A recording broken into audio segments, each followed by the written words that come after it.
Welcome, everyone. I call the November 21st, 2023 regular City Council meeting to order. Please join me in the Pledge of Allegiance. Pledge allegiance to the flag of the United States of America, to the republic for which it stands, one nation, under God, indivisible, with liberty and justice for all.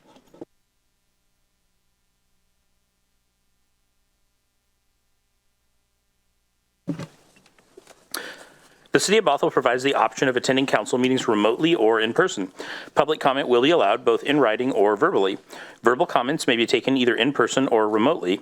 Sign-up sheets were provided online by the City Clerk's office via link from the agenda. A call-in phone number was provided on the meeting agenda for members of the public who wish to listen live to the meeting. If you have called in, we ask that you mute your device. If a participant fails to mute their connection and causes a disruption to the meeting, the connection will be terminated. At this point, we'll take a moment to take roll call of the council members by position number. Please say here when the City Clerk calls your name. City Clerk? Thank you. Councilmember Zorns? Here. Mayor Thompson? Here.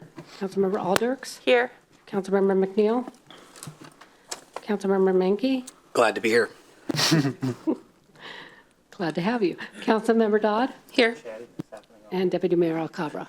Here. Thank you. All present with the exception of Councilmember McNeil. Thank you, City Clerk. Next, I'd like to reiterate some meeting guidelines. For remote meeting attendees, please speak clearly and pause frequently. Mute your microphone when not speaking. And moving on to the meeting agenda approval. Staff received questions about 2 items on the consent calendar this evening related to stay out of drug area or soda zones. Based on those inquiries, it has been suggested that Agenda Bill 23178 and Agenda Bill 23179 are moved to Section 9 of the agenda to include a staff presentation. With council concurrence, the 2 discussions will be moved to items 9C and 9D with 1 presentation for both items. Can I get some thumbs up if we're cool with that? All right, a lot of thumbs up. Are there any other changes to the agenda? Seeing none, we will move on to presentations, reports, and briefings, and public engagement opportunities. We are having a winter porch light parade. You can create dazzling light displays to help mark the many traditions being celebrated this winter. Registration is now open, and I am going to disappoint everybody on that with my house, so other people should do a really good job. You can name a Bothell snowplow. We need your help naming 3 of our trusty snowplows. Cast your vote for the coolest names by the end of November. And we have a Community Academy. You can go behind the scenes with Bothell Police and register for Community Academy, a multi-week experience beginning January 11th. City Manager report. Sorry to disappoint, but I do not have any items under the City Manager report tonight. We're flying through this agenda tonight. Council Committee reports. Councilmember Zorns. Okay, I'm making up for lost time. One was I thought I would end up giving a update, allow Councilmember McNeil to give the NPRSA since he chairs that. I'll just briefly say we talked about funding, where it's being spent and improving that. And then the other thing was that we are starting a feasibility study for the youth center. So there's that. And then RIA 8 was a lot of budget conversation. It's that time of year. I'll try to give you some of the interesting factoids because I know everybody cares about salmon. Salmon returns for the actual spawning numbers are not great, they're low, and it was based on what they were anticipating from the numbers that were coming through the locks. And they think that maybe why that was happening is because there's no estuary where the locks are, where fish can acclimate from saltwater to freshwater, that they're cycling around, coming in and then heading back out and coming back in and getting used to the freshwater. So they think maybe that might be part of it. Let's see. Kokanee. I think we had public comment about kokanee showing up, and RIA 8 also observed that the kokanee returns have doubled since last year, so that's good, and they're coming through up the Snohomish River. And then another important thing that they've started monitoring And you might, if you're into flora and fauna, is they've started monitoring bug counts on streams for health on the juvenile fish, because evidently they need something to eat before they head out to the ocean. And just as an interesting aside, for deciding how budget is broken down, 75% of our budget is going to restoration and acquisition, 20% monitoring and assessment, and 5% is to education and outreach. So that's that on RIA. And then for LTAC, we got an update from Street Sense. And I want to give you just the bare bone dollars. We spent from 2020 to 2021, we spent $267,943. Our direct and indirect returns on incremental spending was $53 million, is that right? $53,000 and $53,096,875 to the area on that. Let's see. There's been a 60% increase on incremental spending, 52% increase on average visitor spending, and 27% increase on visitors with children, something that they said that we might consider. And so as we're not trying to turn Bothell into a tourist town, but things that we might consider that would be appealing to people who are coming to visit Bothell, is they suggested that we have more multi-generational content and messaging, and then a few other things on just advertising, which I'll spare you on. But they also want us to include New Mexico, Nevada, and Texas in our outreach. And also, LTAC has another open position, and we need a hotelier. So if you know of a hotelier, send it on to Danae. And I think, something that will interest you.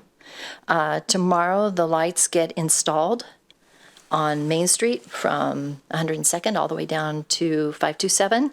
And that includes City Hall and the trees down at the Park of Bothell Landing. And the bistro lights also come down in January, the end of January or beginning of January? Towards the end of January. So lights will be up till the end of January. So look forward to a little added sparkle in our city. And that's it. Councilmember Alders. Thank you, Mayor. I have an update from the North King County Coalition on Homelessness. We got an update from the Regional Homelessness Authority, and they shared that the contract that was awarded for the emergency winter shelter went to the Urban League, and the Urban League partnered with First Lutheran Church right here in Bothell to open that up. The estimated open time, if they can work it all out, is December 1st, but it may be a little later. There was some questions last week, especially with the really cold nights that we had. What warranted a winter weather response? And the answer was 3 days of cold temperatures before that triggers opening. And I think things were just a little spotty last week, so we didn't get 3 days in a row. Next up, there was a report from Shoreline that they're going to be presenting tenant protections, or they were yesterday. So we can all get caught up on that and see how those conversations went in Shoreline. And also the wage survey report is available. They were studying human services workers' wages and some of the inequities and disparities that exist there. And that report is now done and available at 501 Commons. So 501commons.org, and you can search for non-employment or nonprofit employment survey. And that's my update from the coalition. Thank you.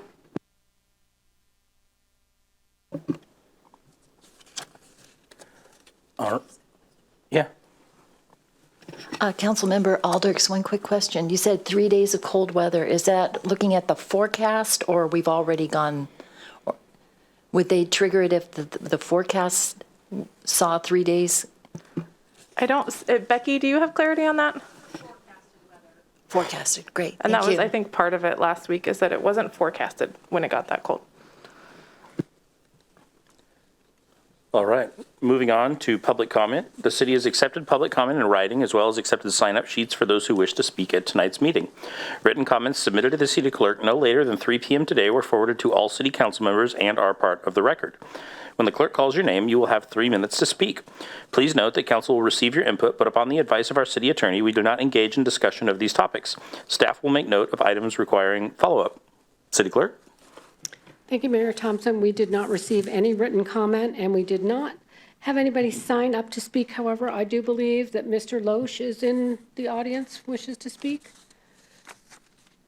And so if you make your way to the podium, you will have 3 minutes. I'm not reading this. We don't have any.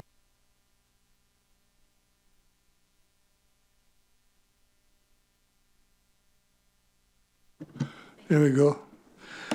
So tonight I'd like to talk about the along 228th on the south side of the 228th. They're going to put a 550 unit apartment project, and it's on top of land that previously has been classified as unstable. There's a geoengineer's report saying that that hillside should be completely excavated and then refilled with some appropriate material to make it stable. But somehow, it's because it's in unincorporated Snohomish County and just outside our city limits, the developer, who is located in Missouri, is last week there was a huge document dump, and from the consulting engineer that's noticed this project has written that it looks like they're going to get a permit and build this thing. Just opposite that property, on the other side of 228th on the north side, is the Kenmore Gun Range, or the WCW sporting range, I think they call it.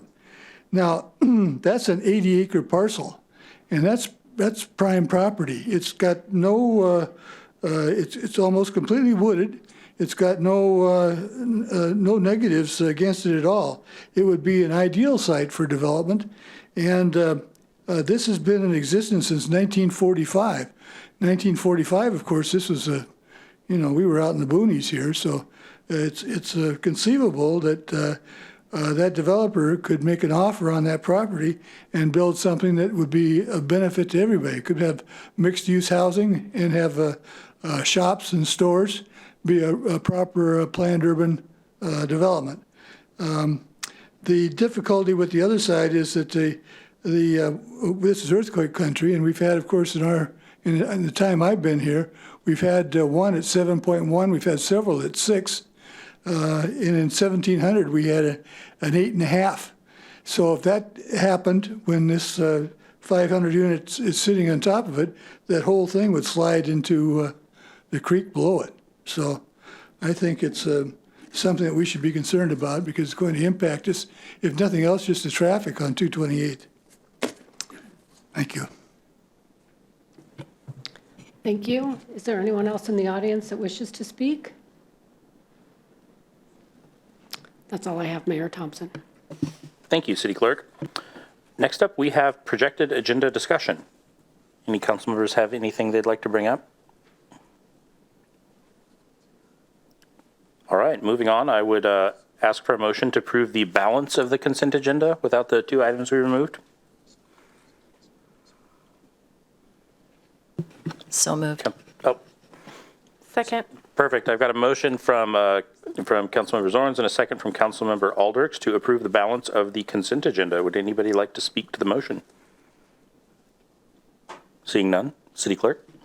Please say yes or no when I call your name. Councilmember Zorns, Yes. Mayor Thompson, Yes. Councilmember Aldrichs, Yes. Councilmember Menke, Yes. Councilmember Dodd, Yes. Deputy Mayor Alcabra. Yes. Passes 6-0 with Councilmember McNeil absent. All right, first up is a public hearing. We've got Agenda Bill 23183, public hearing for the 2024 water, sanitary, sewer, and storm and surface utility rates and proposed Bothell Municipal Code Title 18 housekeeping updates.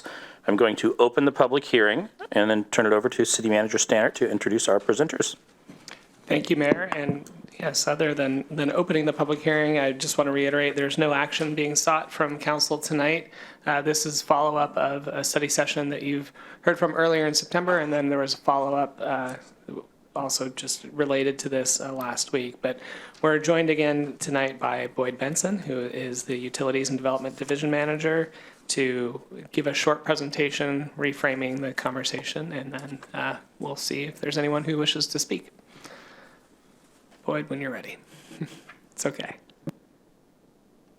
Good morning, or good evening, Mayor and City Council.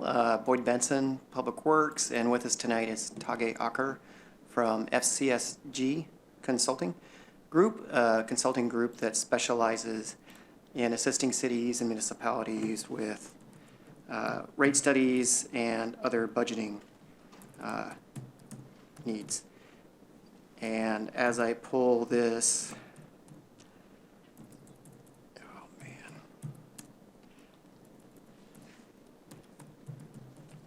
presentation up, I will present a brief summary of what has been seen. Here we go. Okay. Oh, man. I apologize for the delay.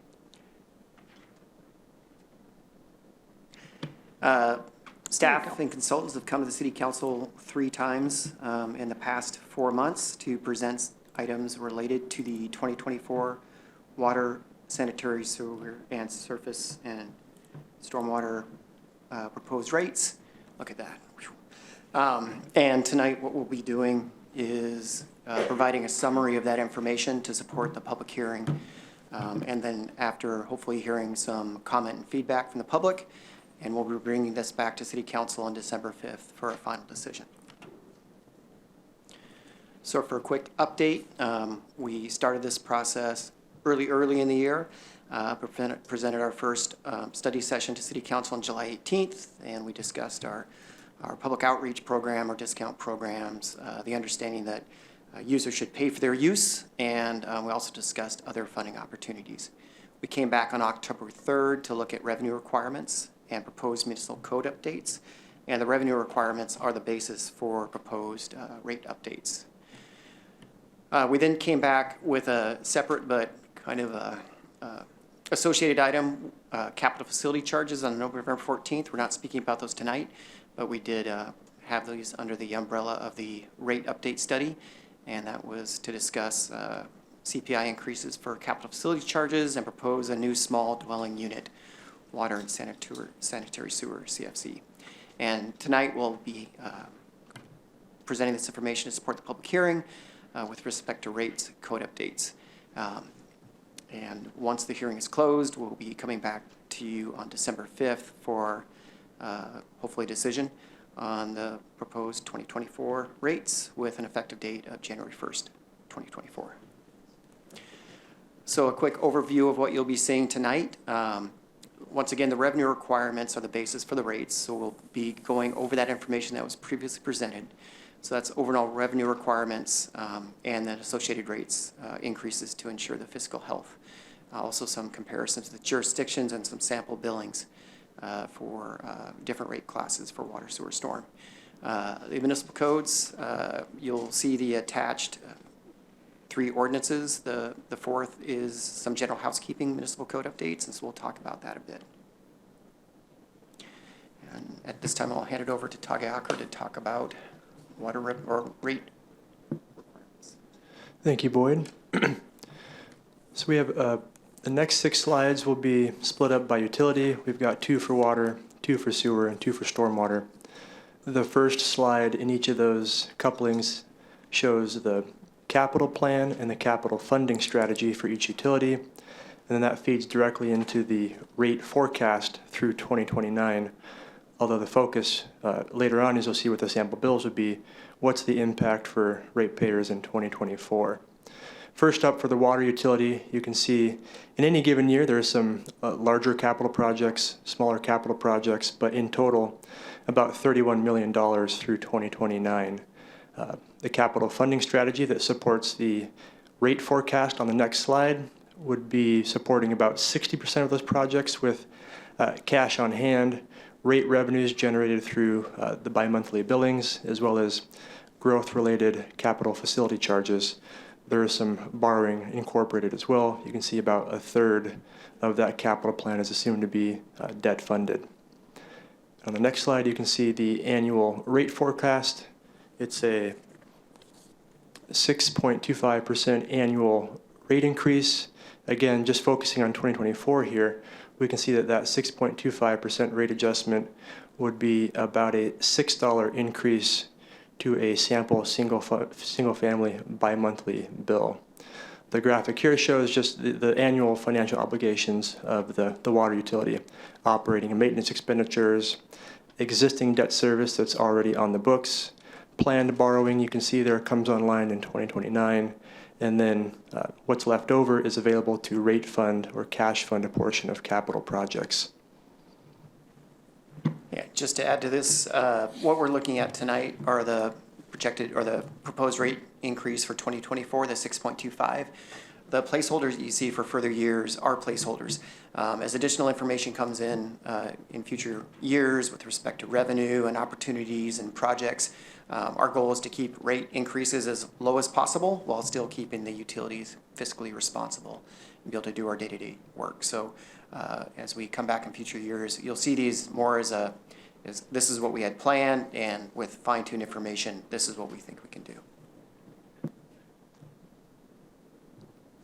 All right, next up, the sewer utility. You can see there about $14 million in capital projects, so about half of what's shown in the water utility.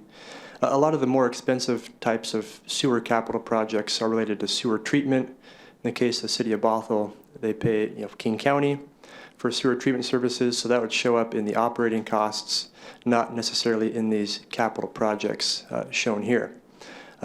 So primarily we're relying on cash, rates, and capital facility charges to fund these collection type projects, pipes mostly, a couple of lift stations. And you can see on the next slide, a lower percentage, 4.25% on an annual basis is the forecast for 2024. For a customer, a typical 2-month bill might be about $180 this year. That would increase by about $8 next year, up to about $190 every 2 months. And lastly, stormwater capital program, relatively the same size as the water utility. It is a little bit more front-loaded. You can see there are some larger capital projects in those first 3 years through 2025, and then tails off a little bit starting in 2026. About 60% of these projects are assumed to come from cash, rates, and developer growth-related funded CFCs, and there is a little bit of borrowing forecast as well, about 15% of the overall capital funding strategy. And on the next slide, we have the revenue requirement forecast. So the 5.75% rate increase for a typical single-family customer would be about a $2 increase to the 2-month bill. And you can see what that would be in those future years, but just forecasted to 2024, it's about that $2 increase. Thank you, Tage. And the next 3 slides will just show some sample. These are examples based on usage, so they won't exactly match numbers you've seen, but we try to provide a good snapshot of residential, multifamily, and commercial uses. So this is our system-wide average 11 CCF for a single-family residential customer, and what we show are the 2023 existing charges, 2024 proposed charges, the rate increases Tage discussed, and the net increase. So once again, we try to keep these increases as small as possible, but you see that for a typical usage at a single-family residential unit, we're looking at about $14 increase every 2 months. And for stormwater, this is based on one equivalent residential unit, which is applied to single-family residential, but it also equals 2,000 square feet of impervious surface. For multifamily, the increase is less, and this is assumed for a multifamily customer. It's actually modeled after duplex with HCCF usage. And once again, 2023, 2024 proposed, the same increase percent, and we'll see a smaller increase in bi-monthly billing with the same. And on this one, we used half a residential equivalent unit for storm. And then for commercial, we picked a more major, larger entertainment venue with restaurants and movie theaters and other neat things like that. So you see these numbers are much greater. But once again, it's the same proportion, same share. So for a much, much larger bill of near $50,000 a year, we're seeing an increase of about $2,300 a year. This is a heavy use. You'll see the storm is much, much, much more than what a typical single-family residential unit uses. And that's because it's 5.4 acres, mostly of buildings and parking lots. So Taki's going to go over this slide real quick. What I really wanted to preface this with is we try to compare our proposed increases to other municipalities, but we're typically a little ahead of the curve on these, and not all their rates are published. So this is what we have to share this evening. So adding together the water, sewer, stormwater portions of the bills, currently a typical single-family customer might pay around $300 every 2 months. With the combined increases to the 3 different utilities, that would increase to just over $320 every 2 months. You can see there, currently on the lower end of the survey group, that adjustment would jump ahead of the city of Kirkland. But as Boyd pointed out, a lot of these cities and districts are also considering rate adjustments that would likely go into effect for January 1st, 2024. And while these can be interesting to look at, there are a lot of caveats that you have to think about in terms of these are cities and districts with different service areas, different amounts of single-family versus commercial or industrial customers, which could impact the finances of a utility. There's different treatment provided for some of these cities and districts, different water sources. So it's interesting, but there are a lot of caveats to note in terms of it's not necessarily an apples-to-apples comparison, but it's a snapshot of what utility customers might pay in different utility providers throughout the region.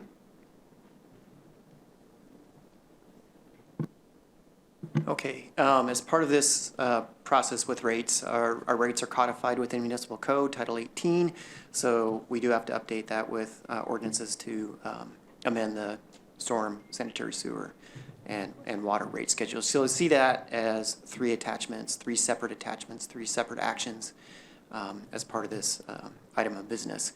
What we also have are the housekeeping items, and those are relatively minor, but I'd still like to discuss them briefly. So once again, we have rates. For the housekeeping, it's sewer rate calculation. We want to make it very clear how the sewer rates are calculated with respect to annual winter average water use, and that if you are provided water from outside the city, you should have the right to present that information as a basis for that calculation. So we think that's something that'll address some concerns from some of our sewer customers.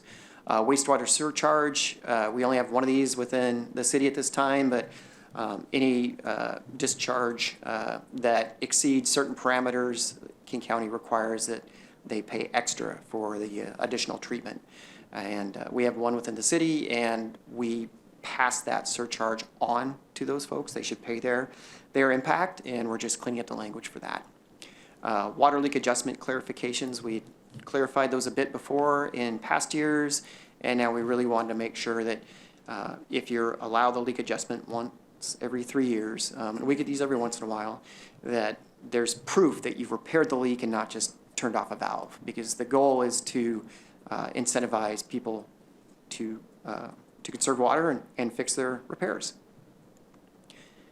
And within the rest, on the housekeeping items, you'll see items such as, and this is the 4th proposed ordinance, you'll see clarification such as old language that says you're billed monthly. Well, it's bi-monthly, so we've corrected that. Old language, it says that the finance department takes in your utility billing payments for water and sewer. That's not the case. It's Public Works utility billing and things like that. And we've also updated the senior low income and disabled low income language to provide more flexibility for providing proof that you're eligible for those programs. So we're excited about that to help expand that program. So for summary, what is being presented as part of this public hearing information is that the city staff are recommending a 6.25% increase in water rates, a 4.25% increase in sanitary sewer rates, and a 5.75% increase in storm and surface water rates effective January 1st. We have municipal code revisions. I would like to touch on our public outreach. It was clear from council comments early in the process and from last year that additional public outreach is expected, and we endeavored to provide that. So we had information on our website, we had surveys, we actually had some pretty good responses to the survey, and I just summarized those briefly. It's only 48 comments, but those are good comments. So in general, service for water, sewer, storm, we asked, how do you rate that? And we had pretty good marks. There was no marks that really said, hey, do something different. And we had some good comments about that as well. We also asked the community about stormwater runoff and impacts to waterways and the environment. Is this a concern of you here? Should we focus on that? And that was very skewed to concerned and very concerned. We had some just general comments that were good to see. We had people saying we had good tasting water and we're lucky to have Bothell water. We did have comments about expanding the discounts and sewer billing, and hopefully we'll address those. We did have 3 respondents say, please don't raise rates. And we did have just some general storm concerns that we're following up on. There's flooding at this road or this or that. So that is the information that we have to present for this public hearing. The next steps would be bringing this back to City Council for a decision on December 5th, we hope, and adoption, and an effective date of January 1st, 2024. This is a public information. It's designed to collect responses and comments from the community. We have heard council's comments, and we hope we've incorporated them into the work.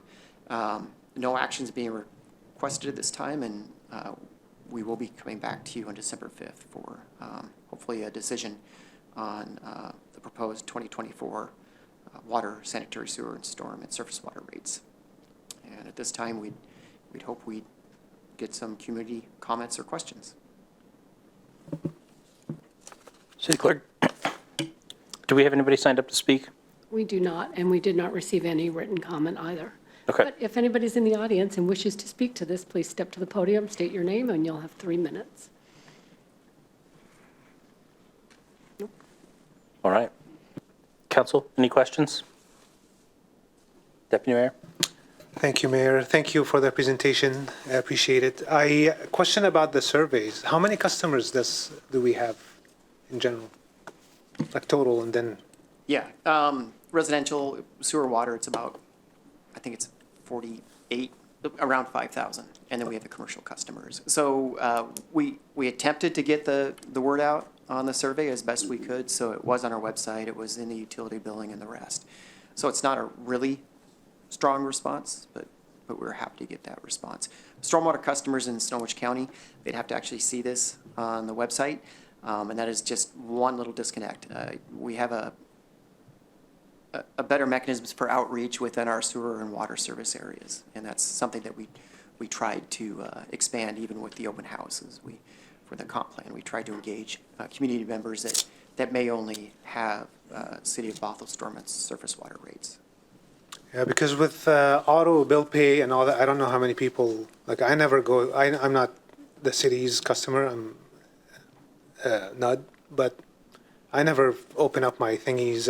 I don't even have them. They don't even send them to me anymore because I have that box on. And I don't go to the website unless I get a notification saying, by the way, your bank didn't pay us this month. It's like, oh, oops. But, so otherwise, are there ways that can be brainstormed or thought of it might be too late for this iteration, but for the next iterations? Most assuredly, and one of the reasons that we've had many short meetings throughout the year is to provide at least the community sees, hopefully, that council is seeing these things and provide a mechanism for folks to see this as opposed to one time. But you are correct. There may be, we have newsletters as well, and in the future, we'll continue to leverage other opportunities to get the word out. Thank you. Councilmember Alders?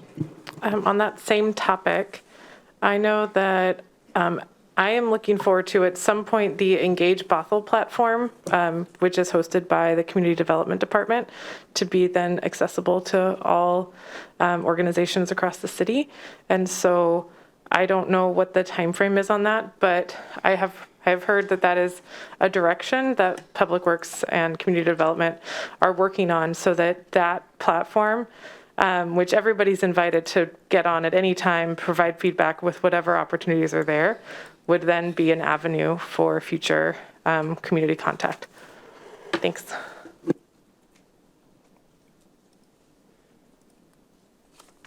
Thank you guys very much.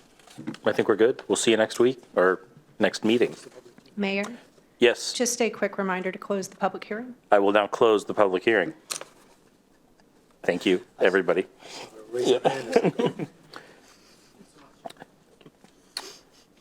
All right, next up, we have Agenda Bill 23184, consider ordinance setting the 2024 property tax levy for King and Snohomish counties. City Manager? Thank you, Mayor. And this is, again, a continuation of a discussion that's been started about a year ago with the passage of the biennial budget, and then has come forward this year in form of a study session. And last week, the City Council held a public hearing on this topic. Just to bring everybody back up to speed and tee up the question for tonight, I'm going to turn things over to Quan Wong, the Director of the Finance Department. Good evening, Mayor, Deputy Mayor, and City Council members. I have with me Andrew Watchung, our Deputy Finance Director, to answer questions for you. So tonight we are coming before you to ask for your action on to consider adoption of the ordinance setting the King County and Snohomish County property tax levies for 2024. So to have some highlights, this is really a housekeeping item along with the other 23-24 mid-year biennium budget amendments. So this one is going to, if approved by the City Council, the annual levy ordinance is due to King County and Snohomish County by November 30th, 2023.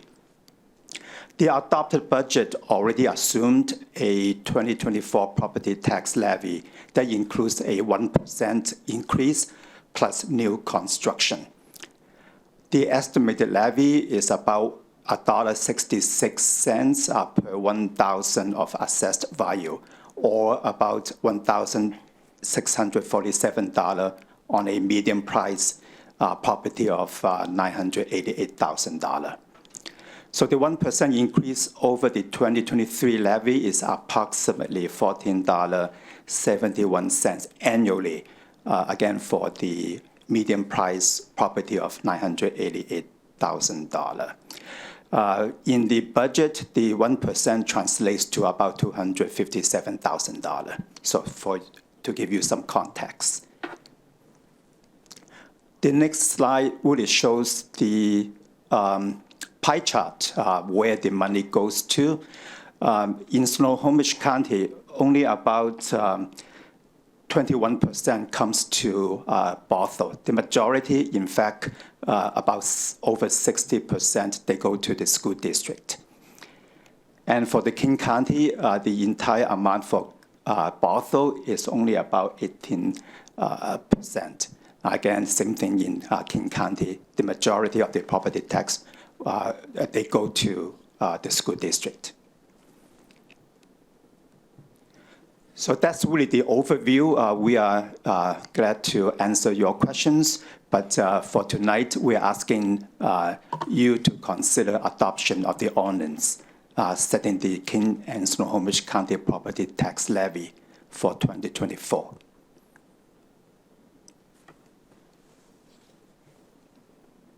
Does anybody have any questions? I would happily accept a motion then.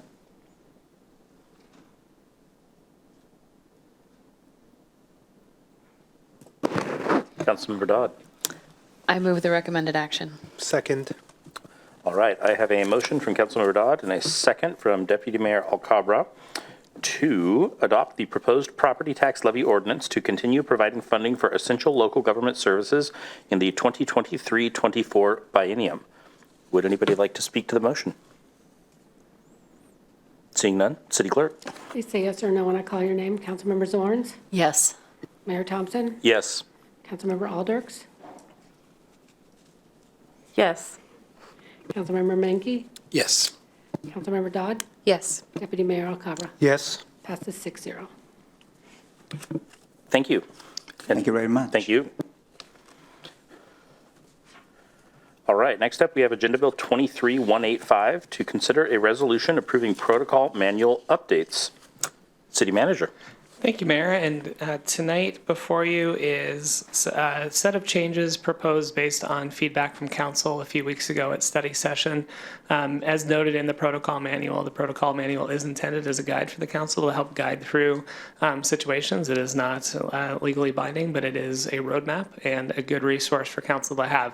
Updates take place every 2 years or as necessary. And as Laura will cover tonight, one of the primary drivers behind updating the manual is to make sure that things are reflected in terms of how we've been holding our meetings, the change of agenda order, item titles, and the like. So Laura is going to guide through a quick refresher of some of the things that have changed or not changed in the protocol manual, and then open it up for questions and suggestions.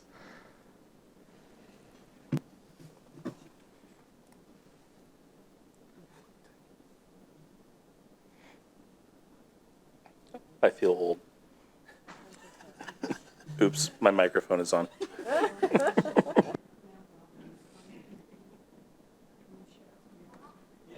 Because it shows blank when I do it, so I don't know why. Either way, I need glasses now. Blank or 8.5, yeah. You take your pick.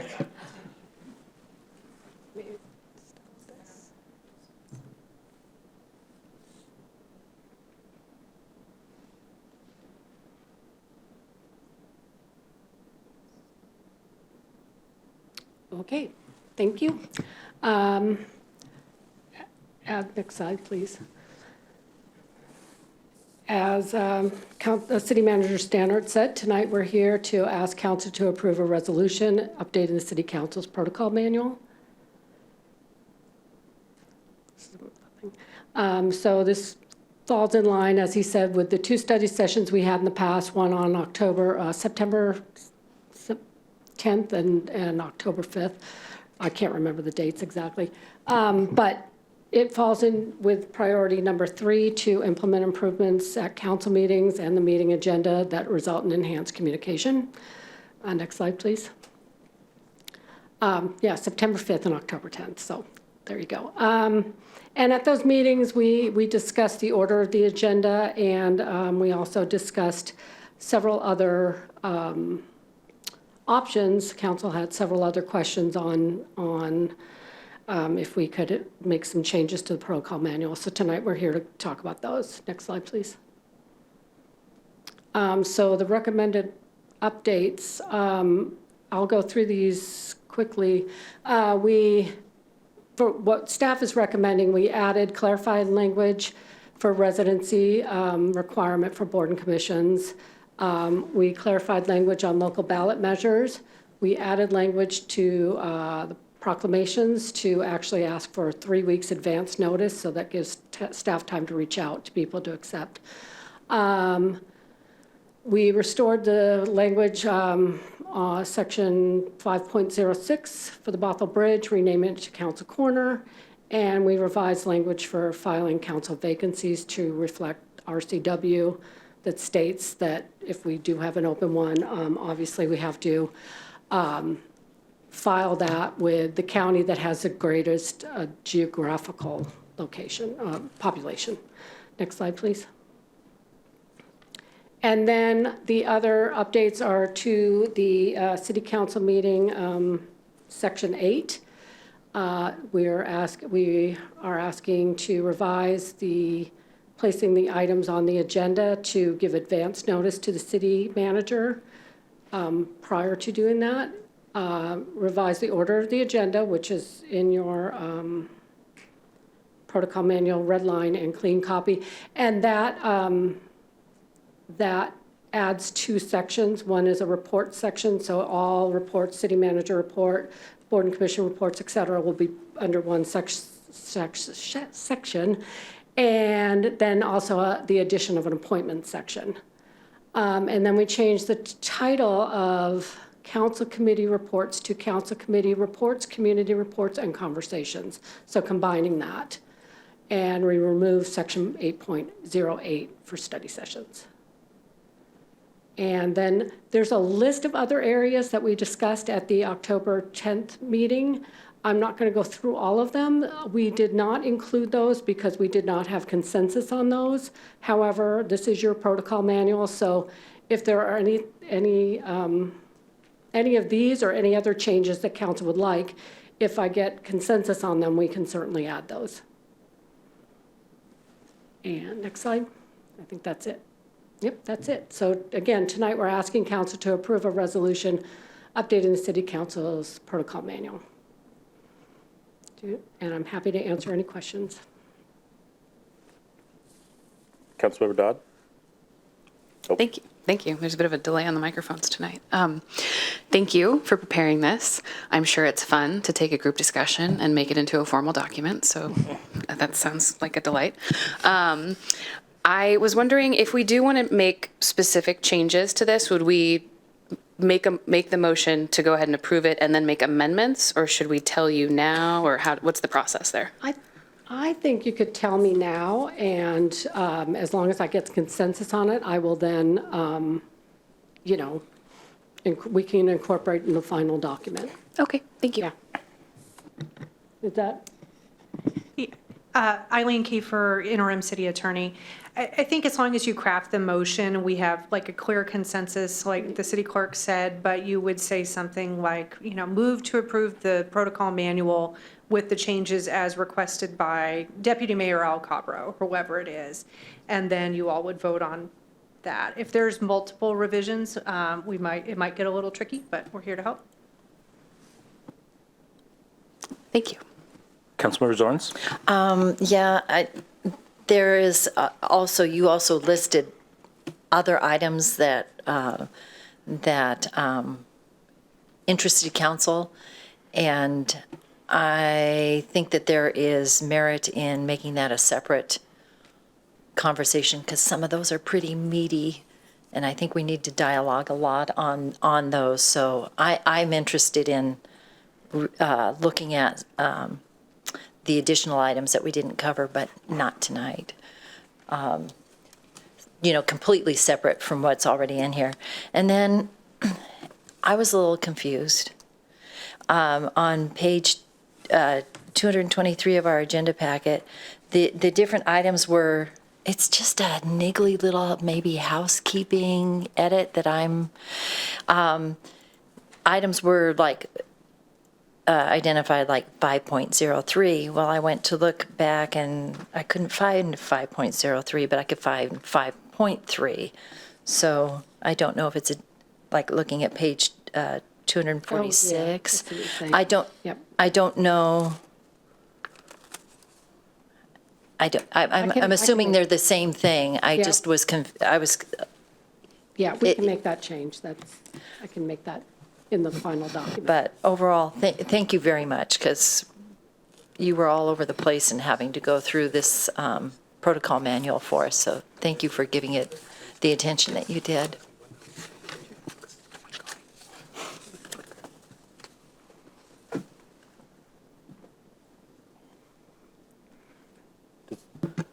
Councilmember Alders? Thank you, Mayor. And thank you, Laura, for preparing all of this. I'm wondering, can we go back to the slide of the other topics that we did discuss them at the council meeting when you first brought this to us? And there are some items of particular interest that I would like to bring up and discuss with council tonight. And if if that results in an amending motion, then those are some of the things that we could prioritize. So I would like to start on page 236 of the agenda packet, and that is with the revising or removing language regarding qualifications of the mayor. That was something that was inserted on December 14th of 2021, prior to both Deputy Mayor Alcabra and I joining council. And I find that this going forward is unnecessary to have a list of qualifications for the mayor. I believe that council members who have been elected by the public are capable of making informed decisions without being pointed in the direction by our protocol manual. This seemed very specific to one particular moment in time. So my motion is to remove that section. Can you tell me what section that is? Because I just have the actual protocol. 2.05. Okay, yeah. A. Starting at the December 14th, 2021 City Council meeting. And so I guess that is an official motion, and I would love a second, if anybody would like to. Are we doing consensus? How are we doing this? Thank you, Eileen. Of course, that's what I'm here for. Essentially, we could have, I think if you're looking to adopt all of the changes put in the agenda bill plus this removal, you would say, move to adopt the protocol manual as in the agenda packet with the change to the second paragraph of 2.05B, removing beginning with at the December 2021 City Council meeting. It's a bit of a mouthful, but. And if we end up with a list of amendments like that, we could just list them? I'm starting to think about whether or not you would, have friendly amendments or things like that, or moving to amend the motion. I think as we work through this, if you want to add other things, I think we would just need, a motion to amend what's on the table to add something, and then we could work from there. So why don't we vote on any of the amending motions, and that way at the end, we can say we vote to adopt it with the instructions given by council? And that can be multiple? That works. That works, Mayor, as long as we're all pretty clear on what the instructions by council are. Okay. Thank you, Mayor. Okay, so you made a motion. I made an amending motion.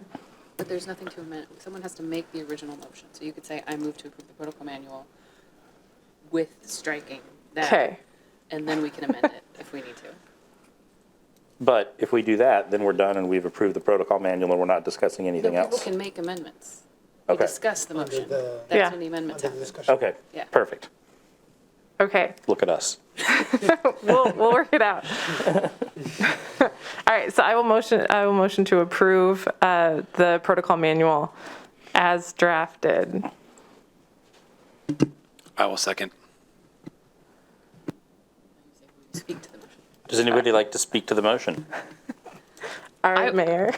I would like to offer an amendment fully inspired by Councilmember Alders to strike the language in 2.05. in section 2.05, election of officers, and just at the December 14th meeting, cut out right there until we go to B, where we can kick back in. That's very formal language. Thank you. Would anybody like to second that motion? Second. All right, I have a motion from Councilmember Dodd and a second from Councilmember Alders to do that. Would anybody like to speak to that motion? Seeing none? Nope. Sorry. Oh, sorry. Jumping in. Councilmember Mankey. Yeah, I see why this might be something we want to remove. To be honest, I think these things are good things. They're things that any new council member should be aware of and consider as they're coming in and looking at who they want to vote for as a mayor or deputy mayor. But at the same time, the reality of things is that council is going to vote how council wants to vote. So whether or not they're in there, they're non-binding, they're suggestions, I think, by council members who have been on for a while. So I am going to support the motion because I don't think it matters either way. Again, it's helpful as a new council member, I think, to think about these things, but at the same time, council members can mentor other council members or talk about qualifications. There can be discussion up here on the dais before the vote is taken, all of those things. So I will be supporting the motion.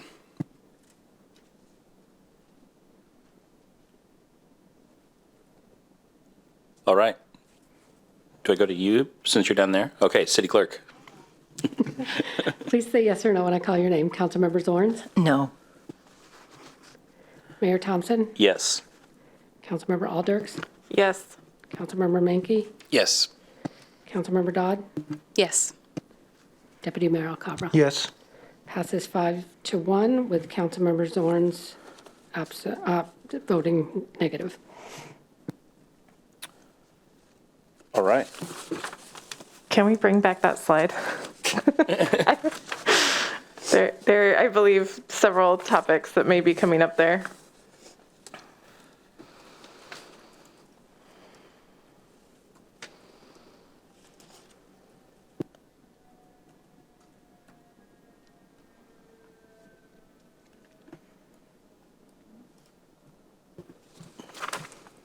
Thanks for bringing that back up. The second topic that I would like to discuss is establishing rules of conduct for council members.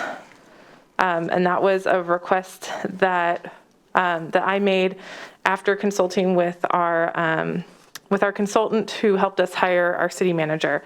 It was recommended that rules of conduct for council members is pretty routine in many cities, and it is not something that we have listed here. I don't believe that any of those were drafted and proposed for tonight. And so I don't know if there is a time when those could be brought back to us.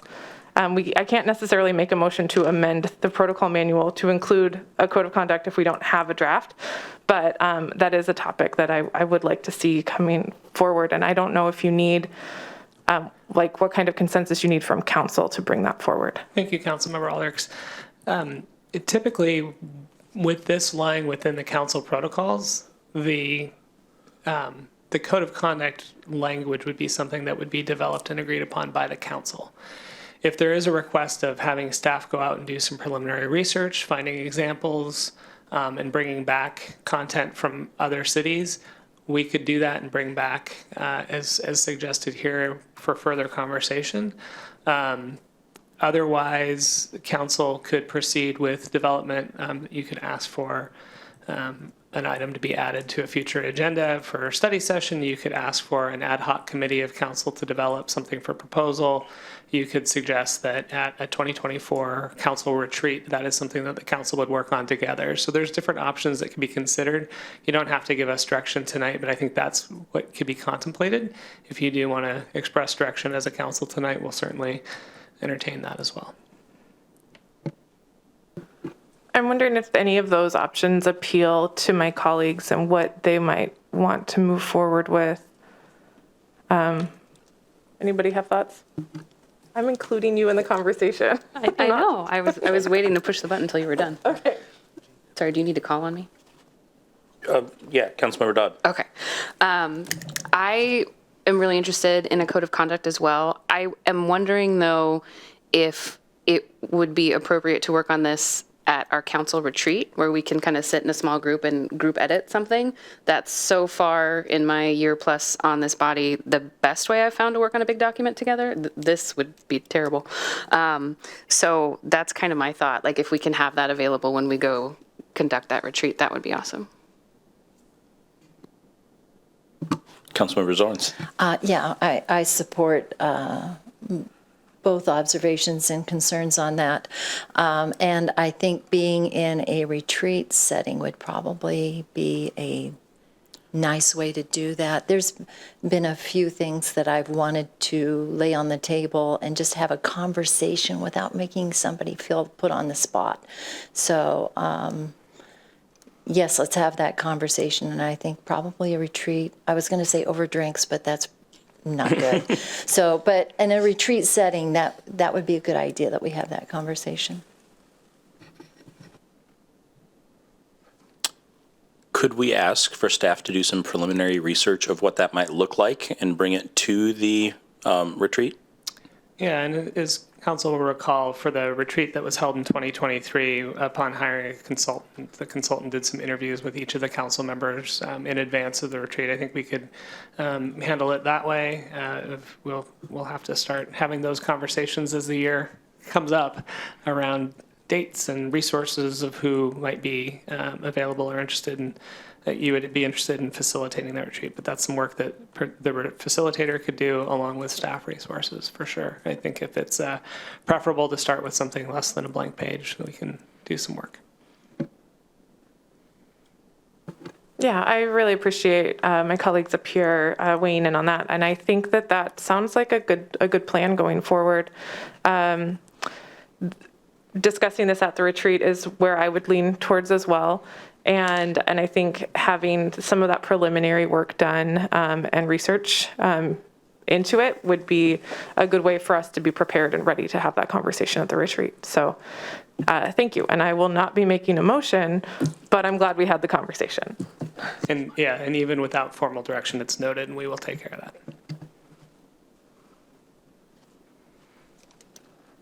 Councilmember Dodd. Thank you. Would this be an okay time, Laura, to add something to this list to talk about in the future? I thought of something in the interim. Go for it. What you got? So there's section 7.13 council attendance policy, and I don't know in the RCW if we're allowed to say more than what we say in 7.13, which is page 257 of the packet. But I had a really interesting talk with a council member in another city who gave birth during her elected term, and there's a lot of federal and state law about leaves of absence from, your full-time job. But I do think if, let's say, Mason has a baby, I'm just going to pick on someone where it won't happen. Maybe he doesn't have to email us, 4 weeks in a row saying, hey, I'm not going to be here because I just had a baby. So I'm wondering if we can look at situations not like a medical leave. I realize it's a different thing than a full-time job, but some kind of thing where it's okay, you're going to have a surgery or something where you're going to be out. You don't have to excuse yourself every time. And I'm also curious when we say without being excused by the council, what does that mean in practice? Or is it just everything is excused, or how does that work? I guess it's not really defined. I think with us, excuse means that they call and, in advance of the meeting versus, they just don't show up. Yeah. So that's the way I read it. But I think we could revise this to just say, council member could let mayor, city manager know they're going to be out for an extended period of time, and I think we could add that. Okay. I just want to make sure whether I'm using the giving birth example as an example because most of us are probably passingly familiar with how long it might take to recover and go back to a part-time job. But I think there's a lot of circumstances that people could run into. We're just regular people who also get sick. So I think it'd be helpful. Thank you. Yeah. Do we need a motion for that, to add that? No, we don't need a motion. And additionally, too, I'm looking at the page 257 on what is excused. I mean, I think I could read the council, the protocol manual to say, as long as they've called the mayor or the city manager's office prior to 5 PM on the day of the meeting to advise of such absence. If you know you have a surgery scheduled or you're going to give birth, I think I think you could read this to say, well, you called before 5 PM the day before these 3 meetings, and you would be excused from those 3 meetings. So we can bring something back, though, even without a motion, if you want to talk about it more. Okay, thank you.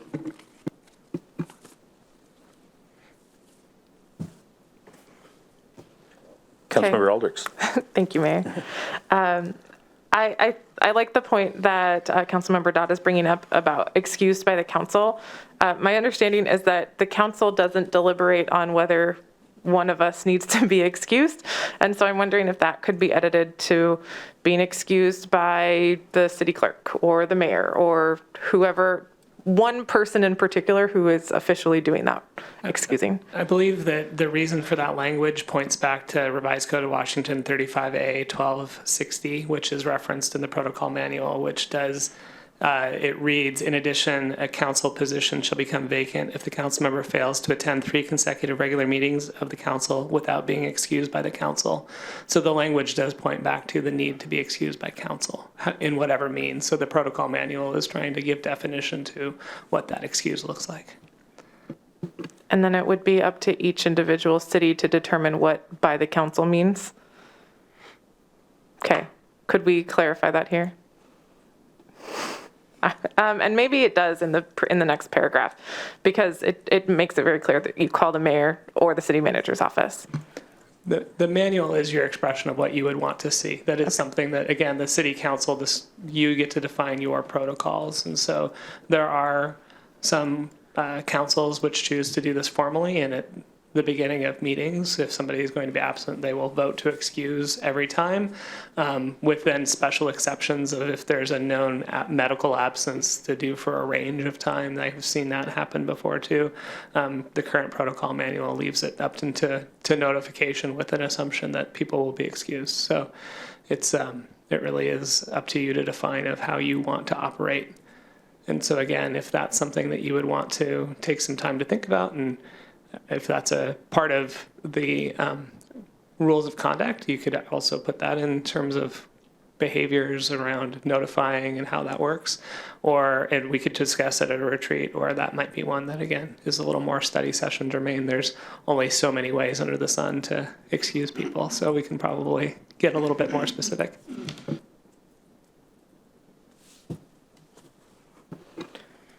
Thank you for addressing, I think, what was more of a curiosity than any kind of a intent to make a change. But I thank you for talking through that. I appreciate it.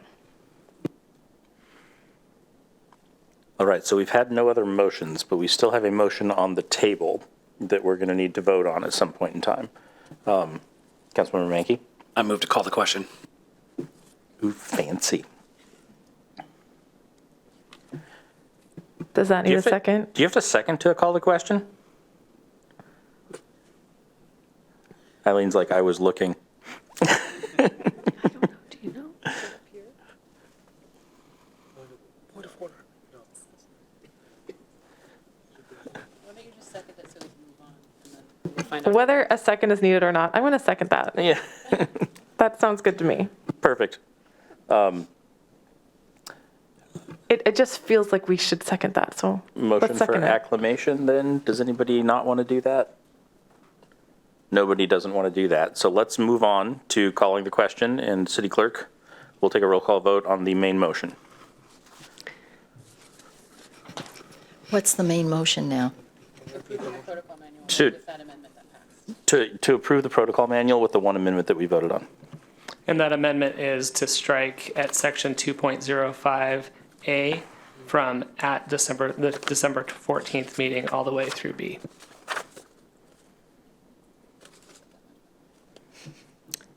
Please say yes or no when I call your name. Councilmember Zorns? No. Mayor Thompson? Yes. Councilmember Alders? Yes. Councilmember Mankey? Yes.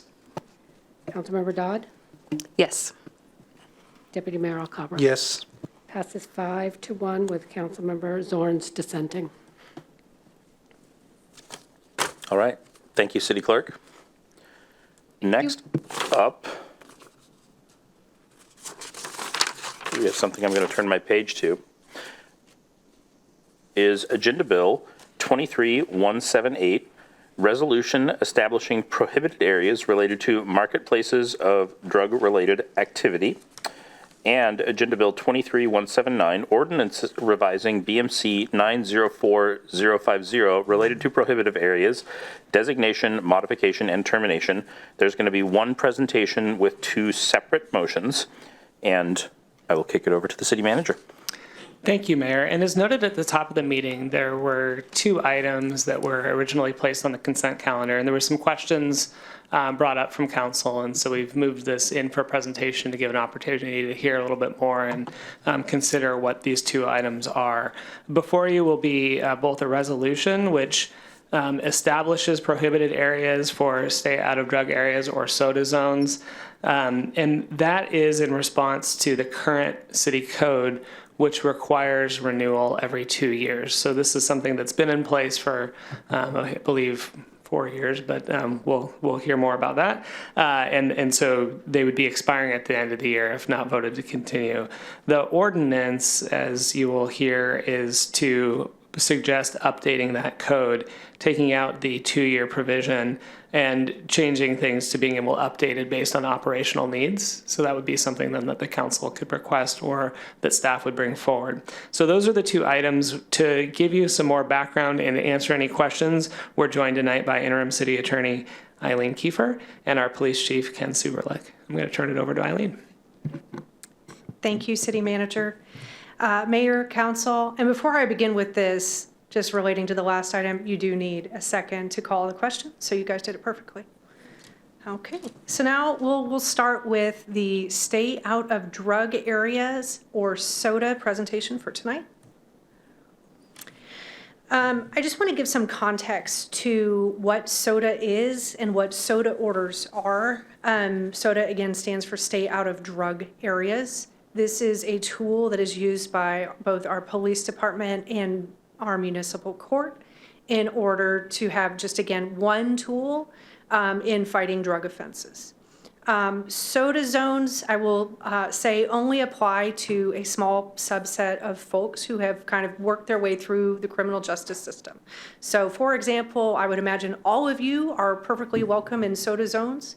And, you know, anyone who is not subject to a SODA order is, you know, the SODA zones are not going to apply to them. So SODA orders are orders that the municipal court can order to require a person to stay out of specific designated areas. These are typically areas that are high drug sales and use areas. There's a purpose and an activity associated with those zones that is supported by sworn declarations from our Bothell Police Department. And again, too, the SODA orders ordered by the municipal court are only going to be ordered in certain crimes. With respect to certain crimes, it has to be crimes really related to drug offenses. So I just kind of want to put that context of this is a tool, and not just a tool, it's a really precise one. So this is not a mallet. This is just, you know, like a very small, precise tool. SODA zones are established by resolution of the City Council. They are codified in, or at least the process for establishing them is codified in Bothell Municipal Code, Chapter 9.04. Again, the zones are established, as City Manager Standard pointed out, every 2 years under the current code. They have to be supported by sworn declarations from Bothell PD. Right now, Bothell has 6 SODA zones, and the recommendation from BPD has been to reestablish the current zones. As I get into it, it turns out the zones are more static than we had ever anticipated when enacting Chapter 9.04. So here, I'm going to take you through just really briefly the maps for the 6 zones that are, again, these are our current zones, and these are the zones that BPD is requesting be reestablished. So Zone 1 is the Fred Meyer at SR 527 and Maltby Road. And I'll note too, it's not just the store, it's really the area around the store. It's the parking lot, it's the public access area around the store. Zone 2 is the McDonald's and Extended Stay America at SR 527 and 220th Street. Zone 3 is another Extended Stay America, this one on 228th. Zone 4 is at 228th and Bothell Everett Highway. That's the QFC, Comfort Inn and Suites, and Holiday Inn Express. Zone 5 is the Holiday Inn and Suites on 3850 Montevilla. And Zone 6 is the Home Depot at 1833 120th. And so you'll note there's a lot of similarities between all these zones. They are typically businesses with quite active and open parking lots, parking areas. And again, Chief Superlick's staff have put together declarations supporting the need for these zones to be reestablished. They do expire at the end of this year. That's the resolution you have in front of you today. A note on future zones, these zones can be changed at any time. So all it takes is BPD to say, you know what, operationally, we need a new zone. We don't need this zone, or maybe we want to change the boundaries. Maybe like we didn't get the boundaries quite right. They can come before you at any time and ask for a resolution changing, amending, deleting zones at any time. And so tonight, with respect to SOTA zones, staff is asking for 2 different actions by council. One is to reestablish the 6 SOTA zones that are about to expire at the end of this year to be effective January 1st, 2024. And the second is to pass an ordinance amending the Bothell Municipal Code to avoid having to come back to you all every 2 years, but instead to allow updates to SOTA zones on an operational needs basis. I think I mentioned before, these have been pretty static over time, and what staff has found is we're coming back to you every 2 years asking for the same zones. And with that, I'll pass it to Chief if he has anything to add, or maybe if you have any questions. I do have some data in anticipation of some questions, so I thought I would open it up to let the council ask questions. Councilmember Zorns. One, I'm grateful for SOTA. I'm not grateful that we have to have them, but I am grateful that it's a tool in our toolbox. And it's interesting how many people are unaware of these existing, and I think the general public is, when they find out about it, it's very grateful for it. And my question is, I looked at the map as an example of Home Depot on 120th, and I thought, I wonder how hard it would be for that activity just to move right across the street. So are there any areas, and you don't have to tell me where they are, but are there areas and I know monitoring and going through our SOTA areas takes up a lot of our police time, going through and checking things out, so I'm not looking for more busy work for our officers. But are there any areas that we're watching as a city that are a growing concern? And it's just a yes or no. I don't need to know where they are. It's a curiosity. Yes. All right. I'll add to that, though. We do review our data often to determine if there's places that are becoming more problematic, or are certain areas that we've been spending our time at, is the problem going away? So we're constantly looking at that data to make sure that we're using these zones effectively. Okay, thank you. Thank you, and be safe out there, please. Thank you.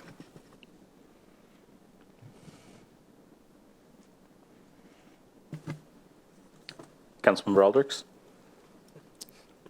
My mic has been strange tonight.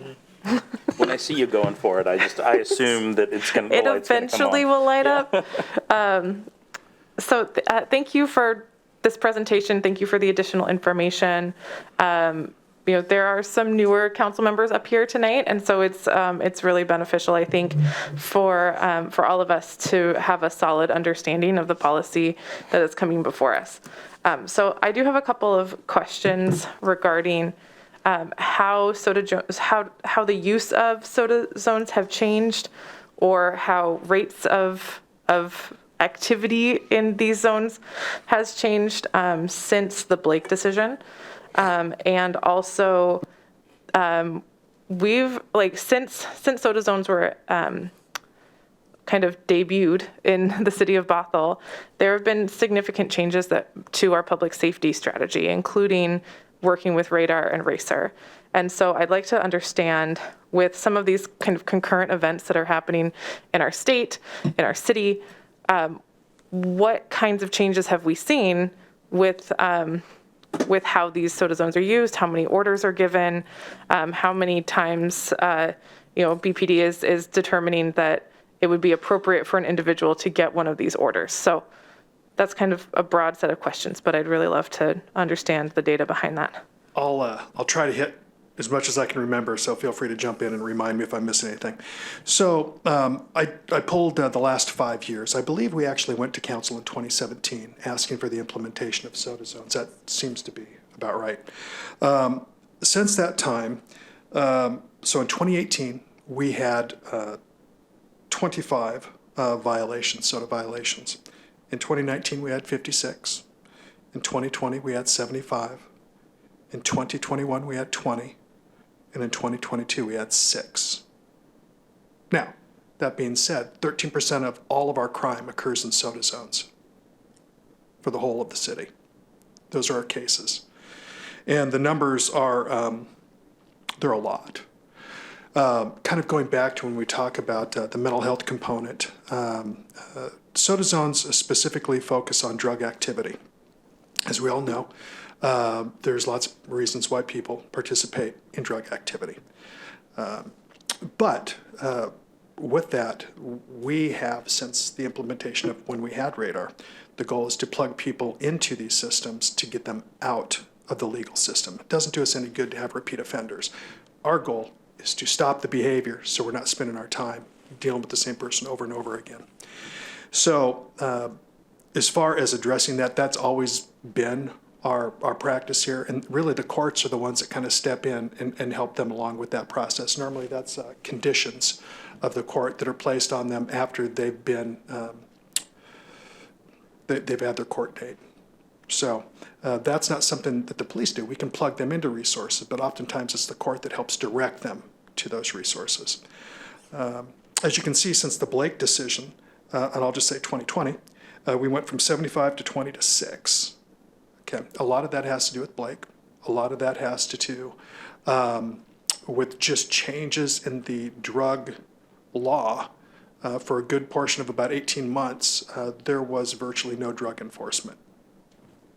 So that impacts those numbers. Now, it doesn't impact the people that are suffering from drug addiction or mental health issues. It just meant that we couldn't do anything about it. So when it comes to the violations for the past 5 years, just drug narcotic violations in soda zones, we had over 1,100. And we work our way from, the top 2 are 1,100 drug crimes, followed by drug equipment, which is paraphernalia, typically, and that's in that 1,032 range. Cases filed on drug possession, 628 over the past year. But the big thing, a lot of times in these soda zones, there's 2 things that go hand in hand. There's theft, and then there's drugs. As you'll see in many of those soda zones, there's businesses. And the businesses are impacted, and what you find is they're stealing things to help deal with their drug habit, to pay for it. So again, that impacts all of us. So what we try to do, and again, working with the courts, is to the people that are committing these violations get plugged into the appropriate resources to keep them from reoffending, and that we no longer have to deal with them. So we have had people that reoffend, but the number is really small. Seeing if I have it here. I want to say that it is less than 25 total. We have issued 405 soda orders since the implementation. I don't have the current number of how many of those are still active, but that would be the total. And that definitely is not all active, I can assure you of that.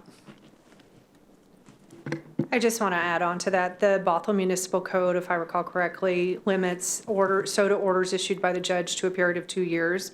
So as Chief was noting, they do expire and time out after 2 years.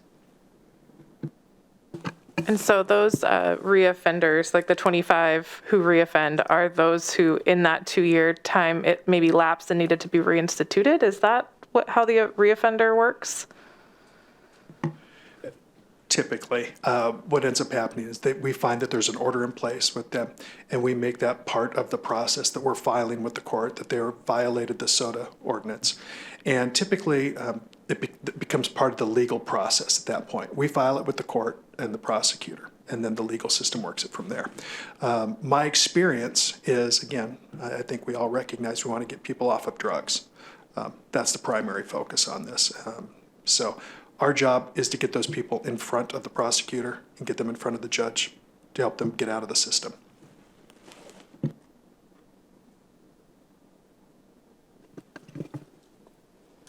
Councilmember Dodd. Thank you. Thanks for the presentation. I'm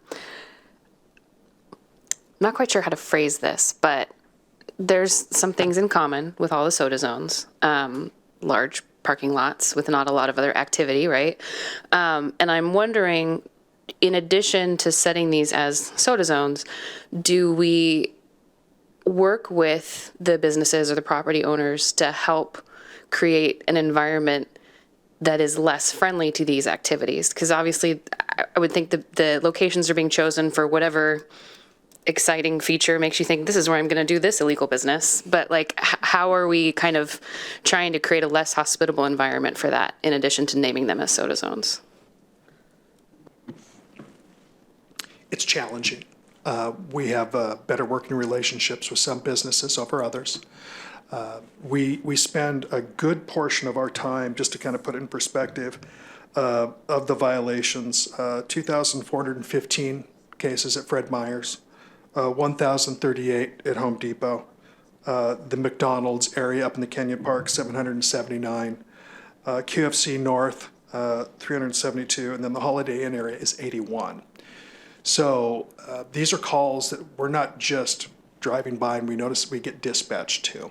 So it's both on-view dispatch and complaints from businesses or patrons at these locations for a variety of calls, ranging anywhere from narcotics to fraud. So it runs the full spectrum. We have we've done a pretty good job, I think, reaching out to some of these businesses. We're currently working. We're part of a federal model program that King County Loss Prevention that we're part of to try to come up with ways to reduce shoplifting, organized retail theft, which is all tied to these things. It's all tied to soda zones. So, and what that has done is encouraged us to work more closely, or conversely, the businesses to work more closely with us to kind of come up with ways that we can discourage and dissuade people from committing crimes in those areas. So this process is going to take a while. We've tried really hard. Again, we have some great relationships out there. And again, the goal is not to make arrests. The goal is to stop the behavior, which, we don't want people to not do business in town because they're afraid of leaving their car unattended, or they don't like having, they don't want to see drug activity when they're getting their kids out of the car to go grocery shopping. So, and conversely, these people that are addicted to these drugs, I'm pretty sure they didn't write in their high school annual that they want to grow up and be addicted to heroin. So we need to be cognizant of that and try to help them while also meeting the needs of the community, which, is making people feel safe. Thank you. Deputy Mayor. Thank you, Mayor. Thank you, Chief. Thank you, Acting City Attorney. I guess that's just a question about the activity, just from my own, does it happen usually during the daytime or the nighttime, or is it like equal parts throughout the day? That's a great question. It really kind of depends on the location. So I'll use Home Depot, for example. pretty much when they're open, because it's shoplifting that's going on there, and then there's typically drug transactions or things like that that are taking place in the parking lot. Fred Meyer, very similar. It's normally during times of operation. When you're working around the hotels, that's a little bit different. There may be activity, and we've had situations where like credit card skimmers where it's like major fraud organizations. They're running skimmers and computers and whatnot and making credit cards in the rooms. So they differ. McDonald's is, I call it the handoff area for drug transactions, but there's also a hotel right there as well. So it's a mix. If it's a standalone business, it's pretty much going to be during those business hours. If there's a hotel there, I would say hours of darkness. So Interesting. Thank you. Councilmember Mankey. Thank you, Mayor. Thank you for the presentation. Question about how the zones are decided. I saw that the streets, like the highway in front, is considered a zone. How does that work? If someone's just transiting the corridor going from A to B, going to work, does that put them in jeopardy of getting in trouble for transiting that corridor, going about normal course of business? Yeah, that's a great question. I can't think of a time that we've had that happen. The times that we've contacted individuals have been, they're in the parking lot or they're in the process of committing another crime that we either have A, on viewed, or B, have been called to respond to. So if they're moving down the street, we would have no idea. Because there's so many variables. The registration, we'd A, have to run the registration. B, it would have to come back to them. We'd also have to say, hey, well, let's check and see if there's a SOTA violation attached to that name. There's so many moving pieces in that it would be really challenging. Not saying it couldn't happen, but I think they'd be, if they're going north on 527, it was Fred Meyer's, we'd be in Mill Creek before we got the response back. So it's possible, but that's typically not what we're dealing with. Okay, thank you. Yeah, thank you. Are the property owners, for situations where there's a tenant in a building that's not the property owner, are the property owners also involved in this? Are they interested in participating and helping shut down the activity that's in the area? Yeah, I think that some are better than others, but a lot of it really kind of comes down to us taking the time to explain to the property owner about the challenges we're dealing with on site and communicating to that. I think if we do a really good job at that, then things typically fall into place better. Again, the goal isn't to arrest our way out of these situations. The goal is to get people the help and change behavior and create an environment where people feel safe. That's what we're shooting for. Great, thank you. I've noticed the area change a lot over the years, and unfortunately not for the better, but I am glad that we do have this tool and we're able to use this tool to help people get off of drugs. It's getting worse all the time, and if this can incentivize people to stop using, stop stealing, then I think we should use it, and I'm thankful that we started doing this a few years ago, so thank you. Thank you. Councilmember Dodd. Thank you. I thought of one more question, and this is curiosity. I don't need maybe a formal opinion, but do those big talking white boxes with the blue lights actually do anything? I've seen a few studies on them. I think it makes those that are law-abiding feel safer, and that's about it. As I suspected. Thank you.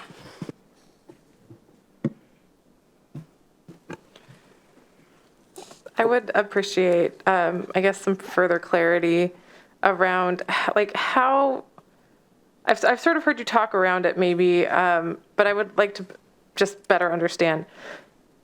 How does SOTA zone or a SOTA order help somebody who is getting onto that path of treatment to recover from drug addiction, or to get out of the lifestyle of selling or dealing? And my understanding is that with the work of community court and RACER, really the goal is to, and like you've said, is to get people into treatment. So like, how does this order directly translate into helping or encouraging somebody to get into treatment?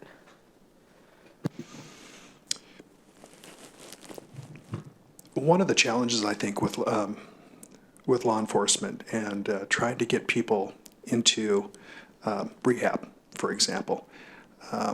If any of us have had family members or know anybody that we've tried to help and get them into rehab, you can want all you want from the outside to kind of help direct them, but it really becomes it's their choice, and typically everybody has their own rock bottom. And oftentimes, when we work with the court system, the court can be very helpful in getting people into rehab where they wouldn't normally go. I found that has been very effective. I've had a number of people that have made their way through the system that didn't appreciate the contact initially, but a few years later where they recontact me or a fellow officer and say, hey, thank you. I didn't know what I needed until I got it. And it's not an easy path. So we've also I personally contacted people over the course of my career where you try to plug them directly into resources. Not everybody has to go to jail. Not everybody has to go to the court system.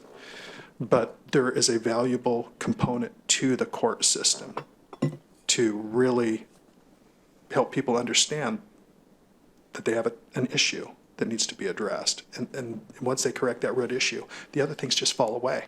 They're committing theft for their drug habit. Get rid of the drug habit, they're not committing theft.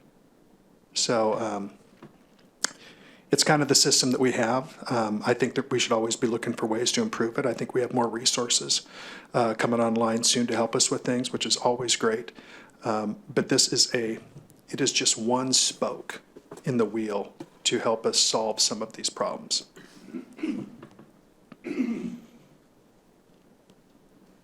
Okay, it is turning on for me.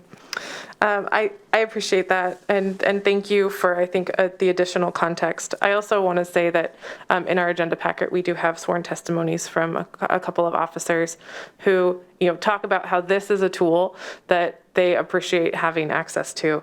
And this is my last question. But so I've been trying to I'm taking in this information, trying to understand the purpose of soda zones. And please tell me if this is an appropriate analogy. When a person in a relationship experiences domestic violence and they need protection from the person who's offended against them, they can get a protection order. When a business has somebody who is habitually offending near their business, is this sort of like the equivalent of a protection order for the business?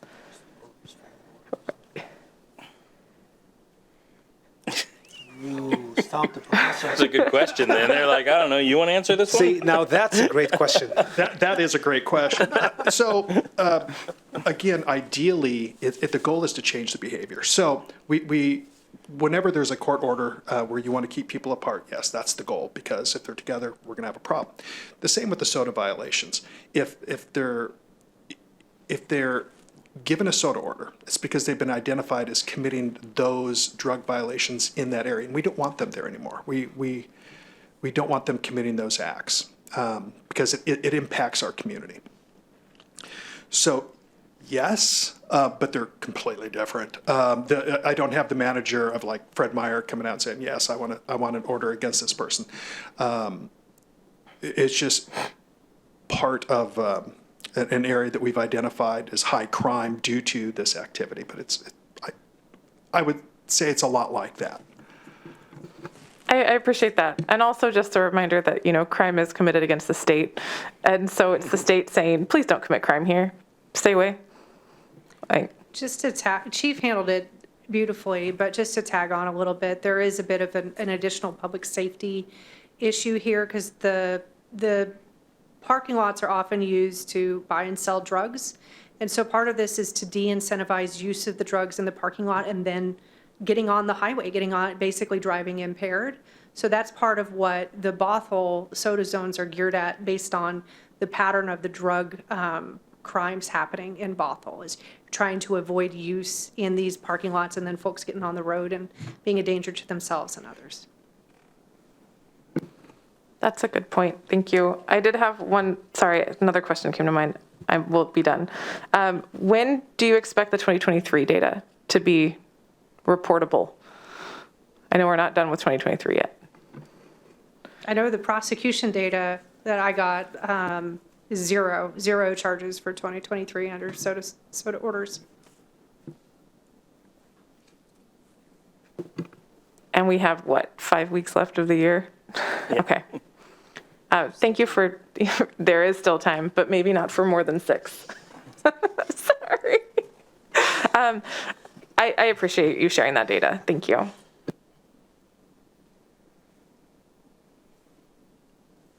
I will accept a motion if there is no other comment. Councilmember Dodd? I move to approve the resolution establishing prohibited areas related to marketplaces of drug-related activity. Second.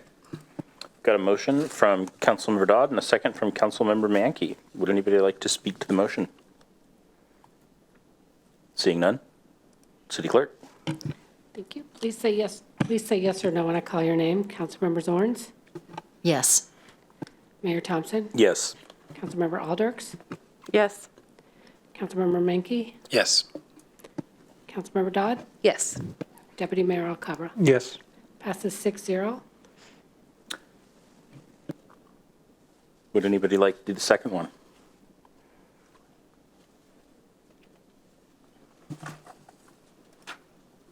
I'll read it. All right. Oh, yes, thank you. Councilmember Mankey. I move to approve the ordinance amending BMC 9.04.050 relating to prohibited areas, designation, modification, and termination to adjust the update from prescribed every 2 years to update based on operational needs. Second. I have a motion from Councilmember Mankey and a second from Councilmember Zorns. Would anybody like to speak to the motion? I would like to speak to this motion. I would like to actually see this continue every 2 years as we study it, because a lot of concurrent changes are happening around this policy. And if there's been 0 in 2023, I'm really curious what 2024 and 2025 looks like. And so I would like maybe at least one more to just sort of see what the rates are looking like over the next 2 years, and we could check back in 2 years. Just as a data point of stuff keeps happening. What is it that is, what are kind of the levers of change that we're seeing here? As we continue to develop our relationship with Racer, are we seeing that this tool is falling by the wayside? We're not necessarily using these orders as much. Is it, as the Blake fix comes online, we're able to see that actually we are using this more because we feel like we have more tools at our disposal to do that. I don't know what the theory of change is here, but changes are happening. And I would like to just check in and see how those changes are tracked over time. So that is sort of my speaking to sure, we can vote on it, but that is my reasoning for why we might want to actually keep it the same. So thank you. Would you like to wait 2 years to have that conversation, or is that something that we could take away the mandatory piece of it, but staff would come back and say, we're going to have a conversation about this at this point in time? I'm looking to our city manager and our city clerk about that. Can we take away the mandatory part and still bring it back in 2 years? Absolutely. I'm okay with that. Cool. Would anybody else? Oh, Councilmember Dodd, lights on. Thanks. I wanted to second the spirit of what Councilmember Aldrich said. I would love more frequent updates, not just on soda zones and drug-related crime, but crime in general. I do think that aside from seeking out the chief or one of his employees to ask how it's going, I would love to get more frequent briefings. Chief, you look excited, so maybe I've stumbled upon something, but yeah. Okay. He's like, just what I wanted, more night work. You're here anyway for the meeting, so. Councilmember Mankey. I just wanted to echo Councilmember Dodd. I would also like additional updates and briefings to understand where things are at, what's going on, and get more data. Me three. More data good. We can do that. Cool. Thank you.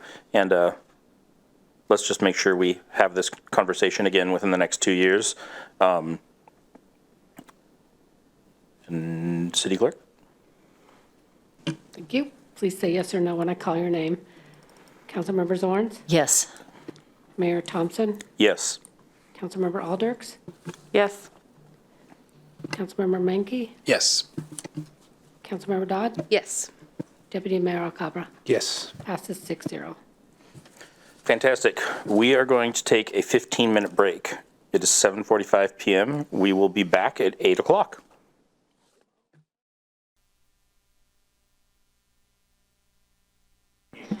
Like I am loud.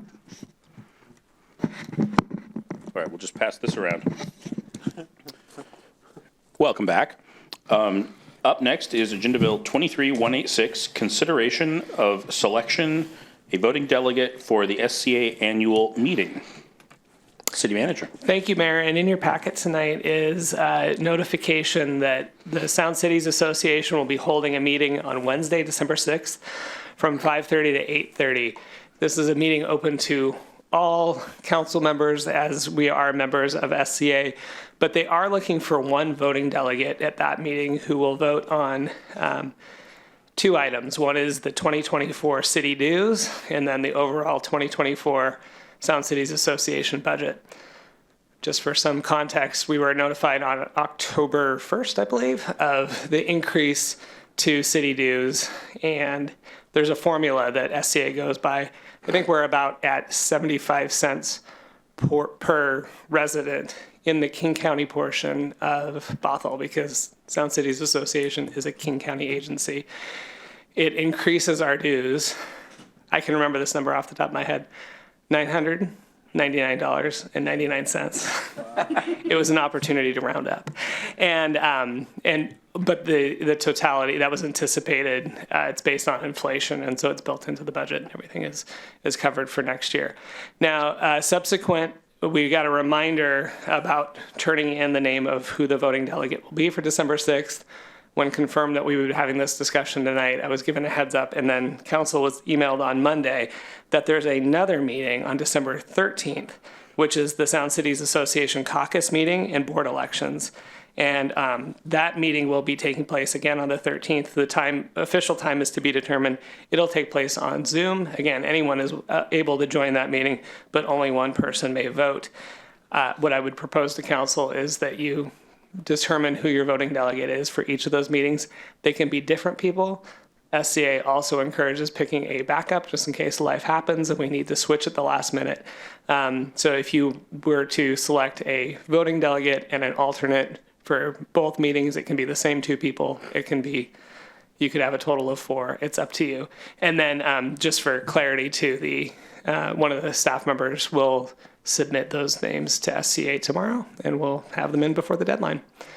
With that, I'll turn it over to council to deliberate.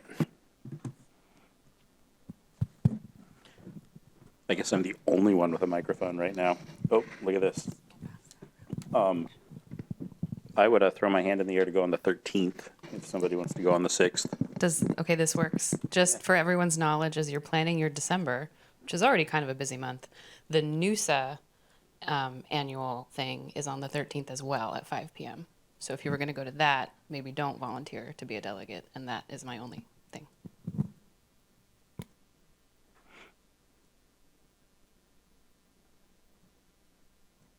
Would anybody else like to say anything?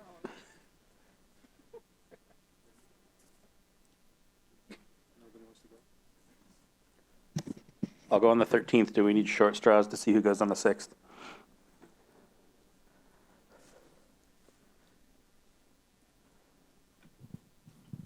This is going to sound like a cop-out, but that is a holiday in my family. Yep. I will go if no one else will go. That is a cop-out, but I'm willing to step up if no one is wanting to go. Approved.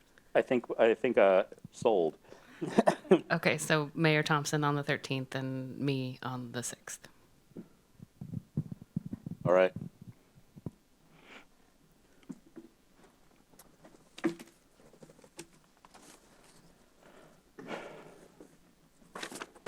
A study session. We're going to go down there.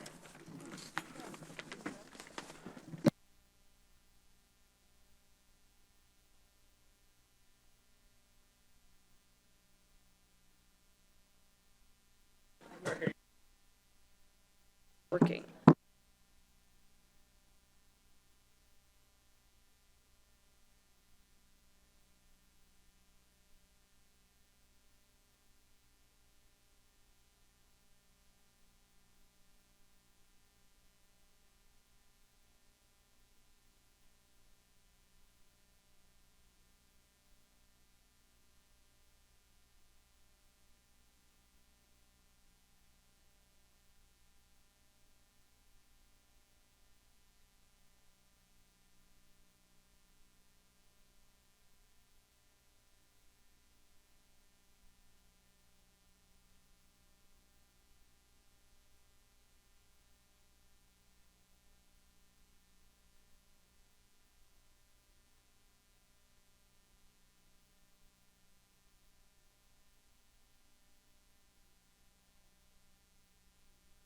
Spin around. Fly.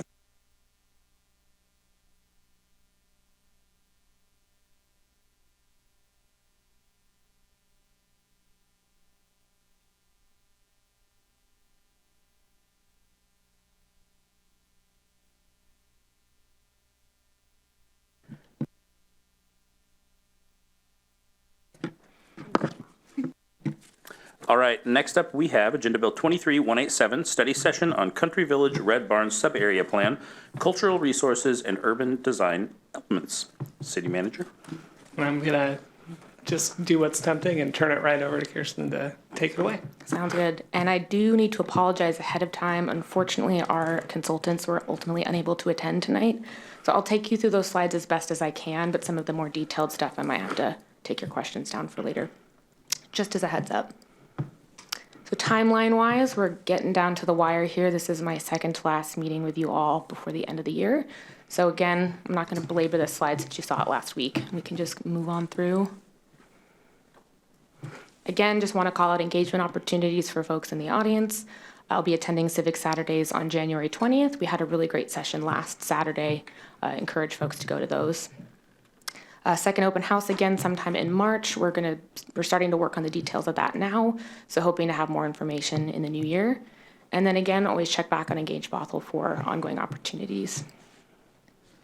So upcoming meeting dates and topics. Last two meetings will be on capital facilities, human services, and utilities. And then Sarah Frost will be giving a recap on the October open house and how that went for us. And we'll have some more information on sort of the full year of engagement work as well. Overview for tonight, so we're going to go through what is sub-area planning, what are our current sub-areas, talk a little bit about the update to the Country Village, Bothell Everett Highway, Lake Pleasant sub-area, kind of colloquially termed as Red Barn. Talk through cultural resources, which is currently called our historic preservation element, and give you some of the feedback we heard from the Landmark Board and from Planning Commission. And then talking through urban design, what is it, what are the best practices, and what are some of our recommendations moving forward for the plan. So again, no specific action tonight, just looking for feedback as we have been in these topic areas. So sub-areas. What is sub-area planning? It is an optional element of the comp plan. As far as I know, I think we've had these established since the beginning. The goal is to really create specific goals and policies for creating neighborhood identity. So ensuring that there might be things that are specific to a West Hill neighborhood that wouldn't be to Norway Hill. We have 17, which is kind of a lot, and that includes some that are outside of our current planning jurisdiction, but within the municipal urban growth area. I think some of them are split. There's 2 that are partially within and partially without, but we do have those in order to plan for those areas that may ultimately be annexed in the future to know what we might be getting. This is the current delineation of the, I'm just going to say Red Barn because it's easier to say, sub area. As you can see, it kind of stretches between the 2 counties, and it's this kind of little valley in between the hills that quite literally also has some waterways going through it in the middle. So we have some demographic information that our consultant team has put together for us, just to kind of compare, how does Red Barn differ from the city? One thing that they noticed was there seemed to be a lot more kids in that 5 to 9-year-old age, a little bit more in, kind of teens and preteens, as well as in the 40 to 44 range. So that likely tells us there's some younger families that have moved into that area that might be more representative than citywide. When it comes to race and ethnicity demographics, they notice that it looks like there's a bit more diversity in Red Barn, particularly in the Asian American alone category. When it comes to housing and economic characteristics, they looked at household tenure both by ownership and by renters. So this one is for race by owners. You can tell similarly with just the overall demographics, there's a little bit more diversity when it comes to homeowners in Red Barn. And again, same kind of holds with the renters. The skew of the racial characteristics are a little bit different than in the ownership one, but again, a little bit more diversity in Red Barn.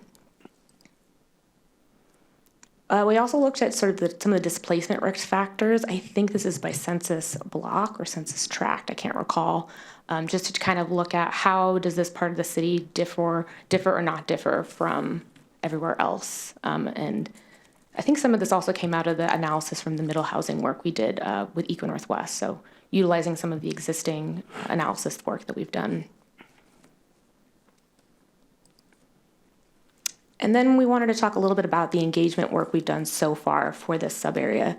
At the open house, we did have a couple boards to interact with folks. One being, what is it about Red Barn that is special to you? We're trying to gather information from people who actually live there, or people that may pass through, or people that go and shop there.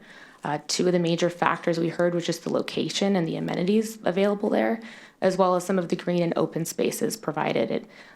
People were bringing up the Haynes open space that I don't know that I was fully aware of, so we were trying to get some more information about that from Nick Stroop in the Parks Department. And then what is your big idea? So these are the two questions we asked folks over the summertime citywide. So we wanted to see, what are the things specific to this sub area that might be really good sort of big moves. One was transportation improvements. There was some talk, I think someone mentioned something about a trolley. We thought that was an interesting suggestion. Making sure that we're preserving the critical areas that are there, and again, continuing to provide more amenities and services to the folks that live in that community. And then out of this, the consultant team has put together some key goals, and I think we've added one since Planning Commission that kind of came out of that discussion. One being wanting to look at minimizing displacement risk through engagement, so working with the people that live there themselves to understand what are some of the things that might potentially cause you to leave, or what are some of the things that may make you want to stay. So trying to figure out how the demographics work in terms of the ages. I know one of the comments at Planning Commission was talking about, well, for kids that grew up there, if they want to stay there or come back after college, what would that look like? And then also making sure we can figure out who are the providers and the cultural institutions in that specific part of the city and work with them on anti-displacement strategies. Big idea 2 was to increase the visibility as a special district through economic development and capacity building opportunities.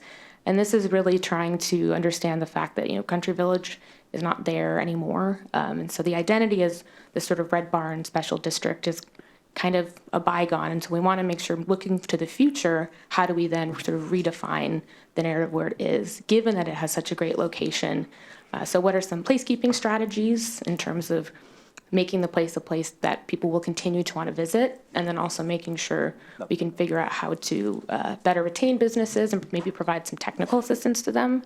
And then also recognizing the opportunity of the open spaces people brought up. How can we leverage parks?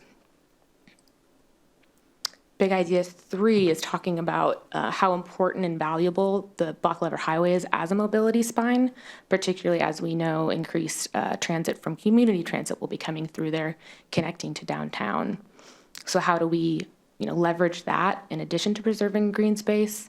And some other strategies we talked about were additional potential trail planning, looking at the 15-minute city strategies in terms of that area having some really good mix of retail, And then safe routes to school, it's something we currently already do, but leveraging that as well and recognizing that as part of mobility.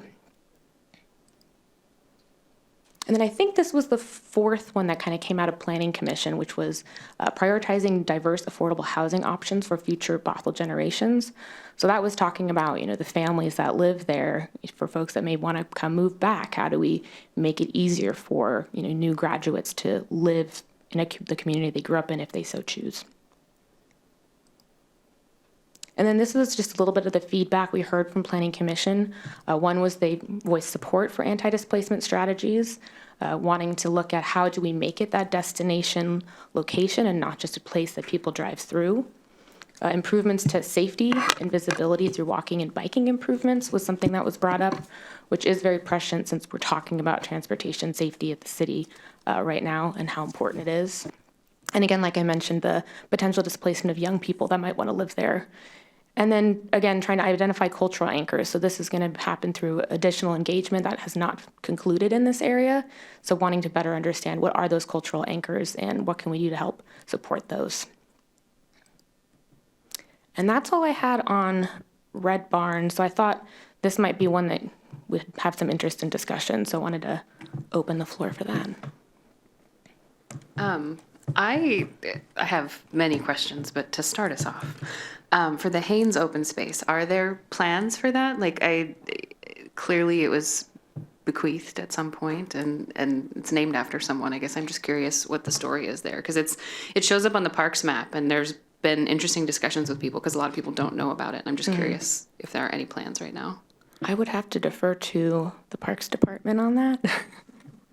I don't know if maybe Nick can come up and provide some information.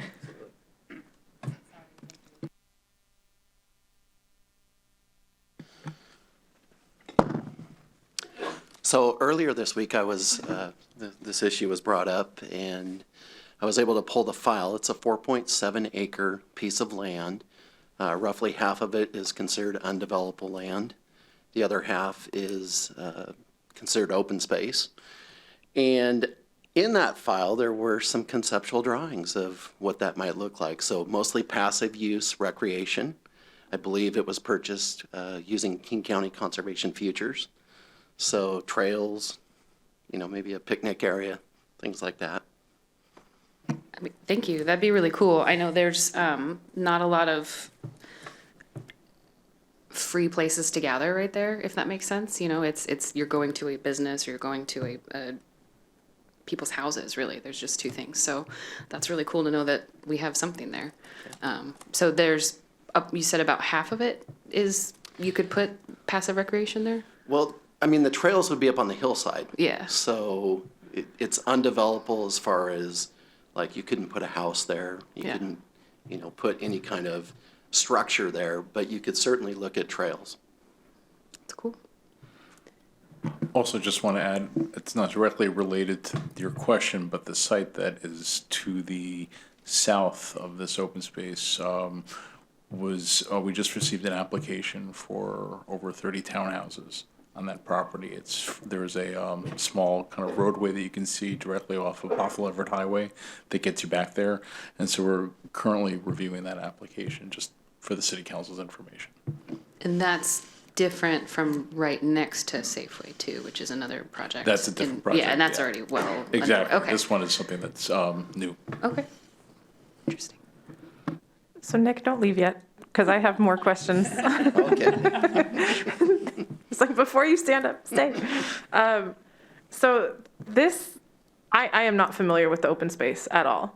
It is down the hill and hard to access, and there's no signs as far as I know. And so we're all a little like, oh, we have a park area here? But what I am more familiar with is, can we go to that slide so we can look at it? Thank you, Kirsten. The slide with the Red Barn area so we can see. I'm on, what slide is this? 11? That seems like a good one to look at. And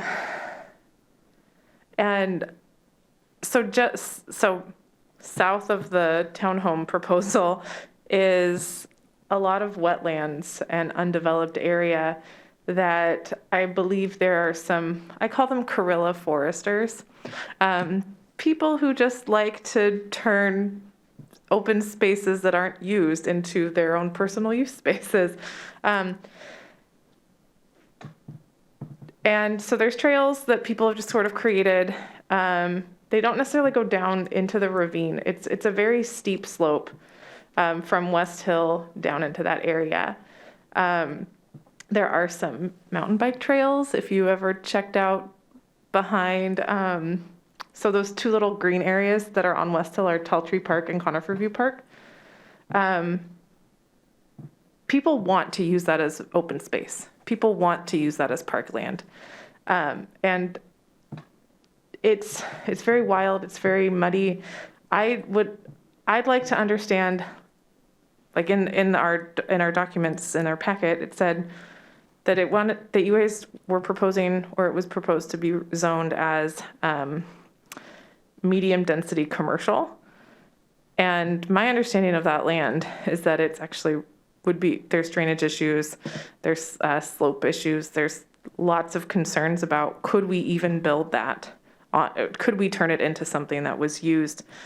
And when the community is already showing that they really would like to possibly extend that open space and make it more of like an urban forest area, and like what would it take to preserve that and to do habitat restoration of that entire ravine to connect the open space to Tall Tree and Conifer View?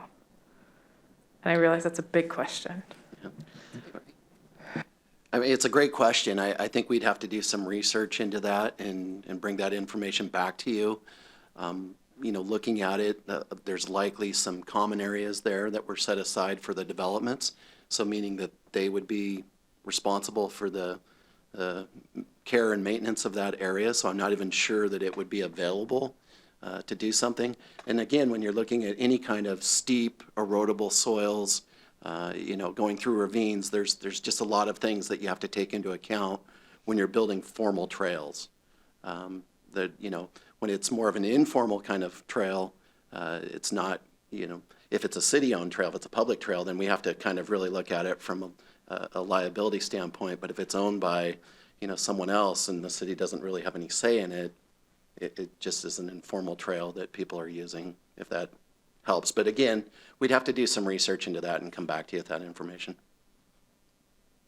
I would really appreciate it because the comprehensive plan is a once in 10-year opportunity to look at places that maybe aren't being utilized, or their plans for them don't intend to utilize them in ways that are appropriate for their proposed use. And this is one that I'm particularly concerned about building anything in it. I don't know enough. I don't know enough about who owns what, where, and how it's all divided and everything. But I would like more information because based on what I understand of that area, it may be that parkland and trails are the best use for that land. And I'm curious to know more. So thanks for being willing to look into it. I have a question. Obviously, there's some geographic constraints with this because it's down in the valley and there's hills up on both sides. But up toward the north end, those go away. Why is this subarea so skinny? I would have to ask the people that established it, Yeah. probably in 1995. Yeah. I would assume at least a lot of it is topographic, but beyond that, I'm not really sure. I guess the reason I ask is because if we're looking at this as a growth center and we're looking at this as a, kind of that 15-minute city, the mixed use, especially right along where there's just a ton of transportation options on the way, I would like to see where it's topographically able for us to spread it out a little bit. We don't need to have everything right on the highway. If we look at a quarter mile or something out, what does that look like? I will tell you that it probably has a lot to do with the road network. These things don't connect. I was thinking, it was wild to me when Jenny pointed out where Tall Tree and Conifer View were, because I know that, but I do not think of them as behind these neighborhoods either, because you don't get to those in the same way at all. Yeah. I would imagine also this being on one of our only bus lines for a long time, and then now, it's going to be Swift. we're going to zone along it perhaps differently than we would other. Totally. Yeah. And you know, especially on the, as we look at it, the right side of it, like there's a big hill right there the whole way up. But wherever it's possible, I would love to expand out a little bit, just so we can make the most of the transportation assets that we have, that are coming on board, and make homes for more people. Yeah, and I think it's called 30 Degrees now. It was called My Lot. The project south of Safeway is creating a new connection to 7th Street. So we are potentially looking at a little bit of westward expansion, but we have to evaluate that against the potential growth availability there and what that would mean for meeting the growth center minimums for the countywide growth centers. But that is something we are considering. Okay. Do we have a name for that new street yet? Do you know what? I don't know off the top of my head. West Hill is looking forward to that because it will make accessing the grocery store up there a lot safer for kids on bikes because they won't have to be on an old farm road to get there. It would be the new road getting built for Elliott Estates that would be connecting up through. That is on Cobb Maps too, if you're curious.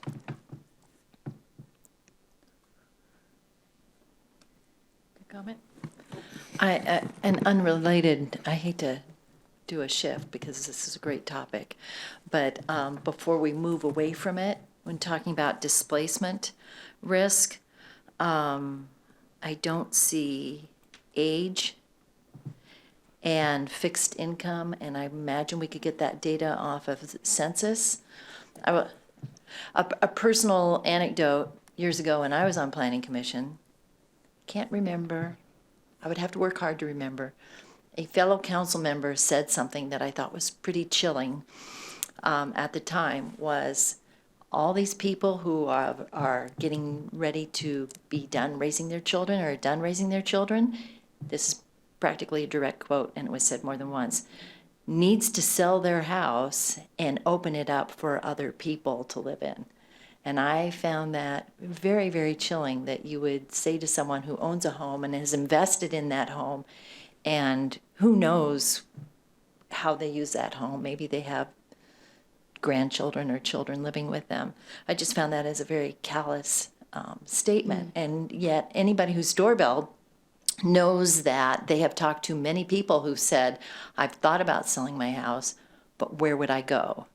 And so I think it'd be really important when we talk about displacement risk, because in my own personal experience, we had a group of apartments that we share a property line with, and it used to be filled with Hispanics and seniors on fixed income.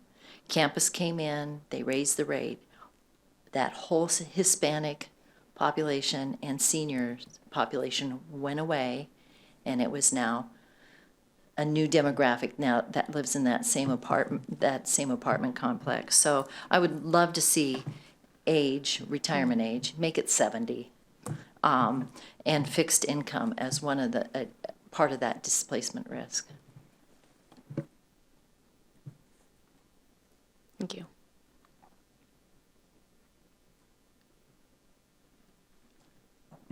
I looked up the Hayes open space on Parcel Viewer, and don't laugh at me. And I'm actually a little curious about this like indentation to the east that butts up against the Haynes open space, because that's the same property owner, and I'm wondering how that property ended up in two different sub areas. Okay. I don't know. Again, these were delineated quite a long time ago, and I could probably go back and find it, but I don't know. I think discussing whether or not those are appropriate now is probably more valuable. I was just going to confirm that I think it's probably heavily based on street access, how you approach those properties, and like you said, topography, because that in itself is its own like little mini watershed basin there, and there's quite, significant slopes that flank both sides, but I would suspect. Yeah. But I'm curious, solve the mystery for us. That would be good to know. I was just going to say, and I realize we need more weighing in from I don't really know who, but we could if we don't want to call it Red Barn anymore, even just Lake Pleasant would be good. I don't want you to have to say like 20 words every time you talk about the sub area. That was the same feedback I got at Planning Commission, and I kind of like it too. It sounds Lake Pleasant. Yeah, it sounds lovely. It's a good name. Sounds pleasant. Yeah. Got your dad jokes right here. I would also just in general, like this is an area that is right on a transportation spine. Like there's a lot of potential here.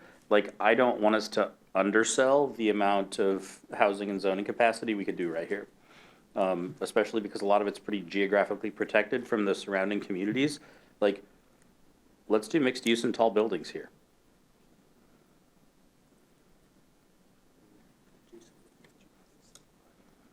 Totally. I thinking about how many people struggle to find housing that they can afford, and then just all the open air above the Safeway, above the strip malls in the newer, more newly developed. I still call it the new Safeway. It's not that new anymore, but it seems like right along that transit line, like that. Especially given how small this sub area is, it would make a lot of sense. And considering how many wetlands there are, like let's maximize the space that we can, so that we're not, we're serving multiple needs there. Hopefully, but that would be my thought for sure. Same as the mayor. I think that would be consistent too with what's been built along there. I think those townhomes are 3 stories. The neighborhood to the north is 3 stories. Across the way, on the east side is 3 stories as well. So that wouldn't be out of place, I think, for this area at all. Yeah, so let's go taller than that. Let's if we could get some development up along that highway that's sort of more like the development we see down here, that does have that mixed use piece to it. We can have some smaller, more granular retail places for people to go so they don't have to get in their car and drive everywhere all the time, and let people build up. Like, I think the townhomes up there are a real missed opportunity because there's a whole lot of space above those that we could have used that we won't now, but the rest of it that's not wetlands, like, let's build tall buildings there. And that's especially important because it is going to be a major transportation area. A lot of buses, even the federal grant money that we've received to widen 527 through there, like it will be able to hold the capacity of people, especially as they're trying to get on transit to go elsewhere in the region. Great, thanks. All right, is there anything else on Red Barn / maybe Lake Pleasant now we want to talk about? I was gonna say I'm for Lake Pleasant. Me too. Yes, I'm on right. Team Pleasant. Barn Lake, yeah. And I support Lake Pleasant as the name for the sub area. Okay. It's really the defining geographical feature of that area and something we can be proud of, I think. All right, let me just get right back to where I was. All right, so moving on, next topic is cultural resources. This is going to be moving forward the name of what is currently called the historic preservation element. We really wanted to kind of honor and expand the definition of what is a cultural or historic resource in the city, not just to preservation of things that are already identified. So some of the recommended priorities from staff and our consultant team, one, hidden history. So really trying to get more information on unknown landmarks in the city or unknown resources that maybe the community knows about or certain community organizations. So that's going to be an ongoing effort, along with just generally increasing knowledge of undesignated local landmarks. Part of this is going to be a citywide survey. So this will be ongoing work past the comp plan as well, since we do have a historic preservation consultant under contract to do this work. So these are some of the things we want to reflect in the element so that moving forward when we're implementing, we can continually check back and make sure we're being more intentional about things that we don't know about necessarily in the city. Another staff recommendation, and this came from Adam Alsobrook, our consultant, is making sure we're updating the information on the inventory. So this is the Department of Archaeological and Historic Preservation Resources. I think that's the acronym. Basically, it's the state's inventory of landmarks and cultural resources. And some of the data, it sounds like when the migration went through and the mapping wasn't entirely perfect. So wanting to correct what we can in the city to make sure that it's the most useful it can be for all of our staff, particularly current staff that has to review these maps as part of when we get development applications in. Another is reviewing what is on the local register currently, making sure we're very clear about what properties are on there again. So when we get new applications, we can make sure right up front what's going on those parcels. There's also some different approaches to the traditional designation programs that we've been discussing.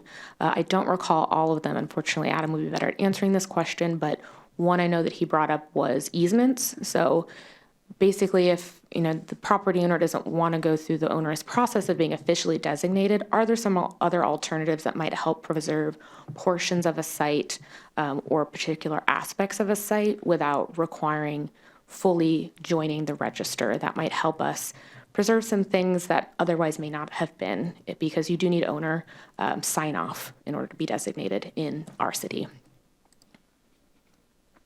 And then we also got some great feedback from the Landmark Preservation Board. We met with them a few weeks ago. One that I thought was really great was talking about methods for increasing the visibility of known landmarks or even potentially landmarks that don't exist anymore. So leveraging the places that people actually kind of pass through and stop at, like parks and trails. If they're adjacent to something that was either there currently or used to be there, could we have like a sign with some QR codes on the trail so people walking by can be like, oh, what is this? And maybe learn some things about the history. We want to increase the breadth of what kind of history is highlighted in the city, and that work will be closely tied to the Telling Bothell's Full Story project as that progresses as well. Another one is looking at, what do we currently require with new developments and what potentially could change. Right now we have a bit of a limited offerings of like what we can ask for folks to do when a new development project is taken in, and we are reviewing the potentially historic elements on that property. So that was a recommendation of like, what are some other things we could potentially do? Again, as I mentioned, preservation easements, and there was also an overall ask about just funding opportunities in general for cultural and historic resources. And that is what I had on cultural resources. So I'm a little confused here. I was looking through my packet here. Are you thinking of changing the name from historical to cultural resources? So may I encourage you to have cultural and historical resources? Only because old people like me, and I'm speaking for all old people like me, is when I think of cultural, I think of things that are going on now. What is the personality, and what are we like now? And people here in Bothell who live in Bothell love the history. I mean, I happen to be fortunate enough to live on the same hill as the Pioneer Cemetery, and very often folks will show up and want to know, and because I'm a bossy firstborn and love to share the sum total of all my knowledge, which isn't a lot, enjoy pointing out historical places where, Dr. Chase is buried, and where the Beardsleys are, and where the Bothells are. And all of those people that we know and we don't know, and you're talking about tracking this, which is really so important, because there's a little gem that is part of Bothell history that means a lot to me, and it now has houses built all over it. And I can share that later. It's good to know what was in our past, but I would really encourage to keep the historical piece as part of the title of cultural and historical resources, because then that people who live here today and are calling Bothell home, there's something that, good or bad, and we'll just say the good in Bothell, has been framed by people who've come before us, and it's good to have that. People are eager to put down the roots. Maybe they didn't grow up in Bothell, but they love to have those connections of what shaped it to be here today. So, there's a picture of this band. It'd be wonderful to know about all the garage bands that, maybe went on, and did other things over time. I think I've mentioned this before. Personal to me is you have to be into German Shepherds, but people who are in the German Shepherd world know the name Anne Mesdag, who was world-renowned for German Shepherd adjudicating and breeding. Her fascinating history is she was a prisoner of war in an Indonesian labor camp, Japanese labor camp in Indonesia with German Shepherds as a kid. Ended up calling Bothell home, and now it is part of, then it was Bothell unincorporated, now it's Bothell incorporated. But she's a pretty significant piece of history in creating something that has impacted the world wide with standards of breeding good shepherds, coming from a very difficult and background that very few of us know and have experienced, thankfully have not experienced. And I know there's hundreds of stories like that buried. So I would encourage you to keep historical as part of that cultural resources. Don't choose either or, do both. Could you tell me that name again? I'd love to get that to our consultant. Anne Mesdag. You're going to have to dig deep on her. You can find it with an E and without an E, and it's spelled MESDAG. Thank you. Yeah, and she can contact me if she wants any more information. Is that photo from Bothell? Yes. Do you have any more context? Or just curious? I think if I remember correctly from the last session to this, it's the woman who was a jazz singer locally. And I want to say, if I'm remembering if it's the right person, Adam did some digging and it turned out at one point she was married to, I think like a mink farmer. There was apparently a lot of mink farms, and so there's a lot of interesting things about her life that he found out that we'll be able to share more later. So That's cool. Sorry to make it like a test. I was just curious. just like, what did he say about that? The question is, did she get a room at McMenamin's named after her? I don't know. Because, I'm sure her story would be right up their alley if they had known it. Slow.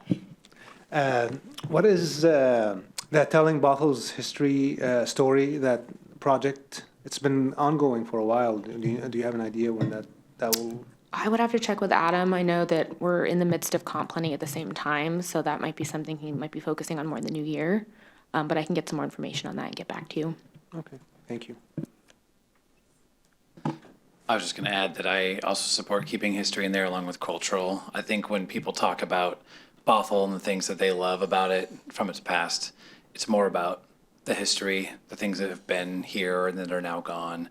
I think about people talking about there was an airfield on top of 228th at the Nike site where people used to land their airplanes, and that's really hard to imagine now that ever existed, but it was a thing that happened. And there was a go-kart at Thrasher's Corner that people used to go on the go-kart track there when they were kids, and mink farms and salmon hatcheries and all sorts of things that are around that are no longer here. So I think it's important to remember those things as well as the cultural things that were the people, I think, the people and how we interacted with each other, but also the places that we went and the activities that we engaged in.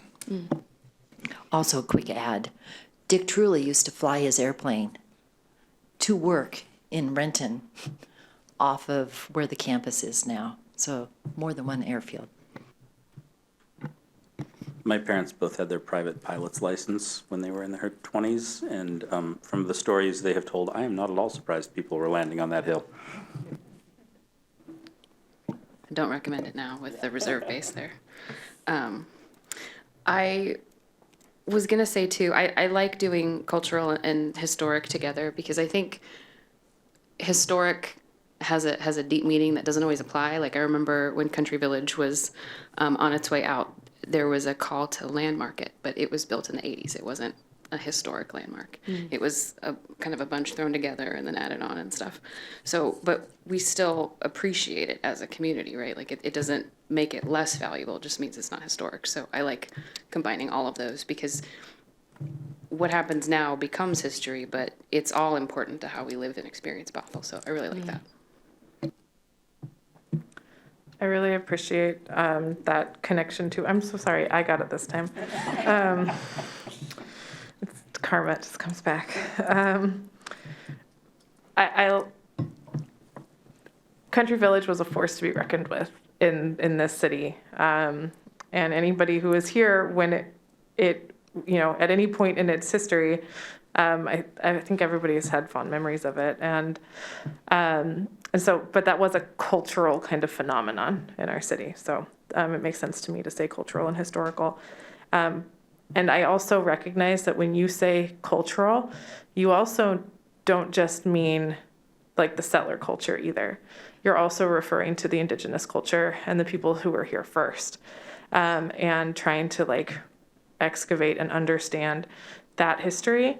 And when we talk about, the hidden history of Bothell, that's a lot of what I think we need to do as people to kind of reckon with the past, and the ways that people coming through here and establishing what we could call it Bothell actively did harm to a community of people who still exist.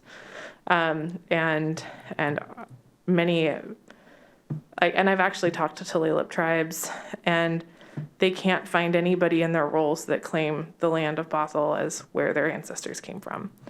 And that is not, that's not a win. That actually means that's how good we collectively were at removing them and cutting them off from their history and from their heritage and their culture and their ancestors. And it's just demoralizing to know that, how do we right some of those wrongs if we don't even know who was, we can't find anybody who can claim those wrongs.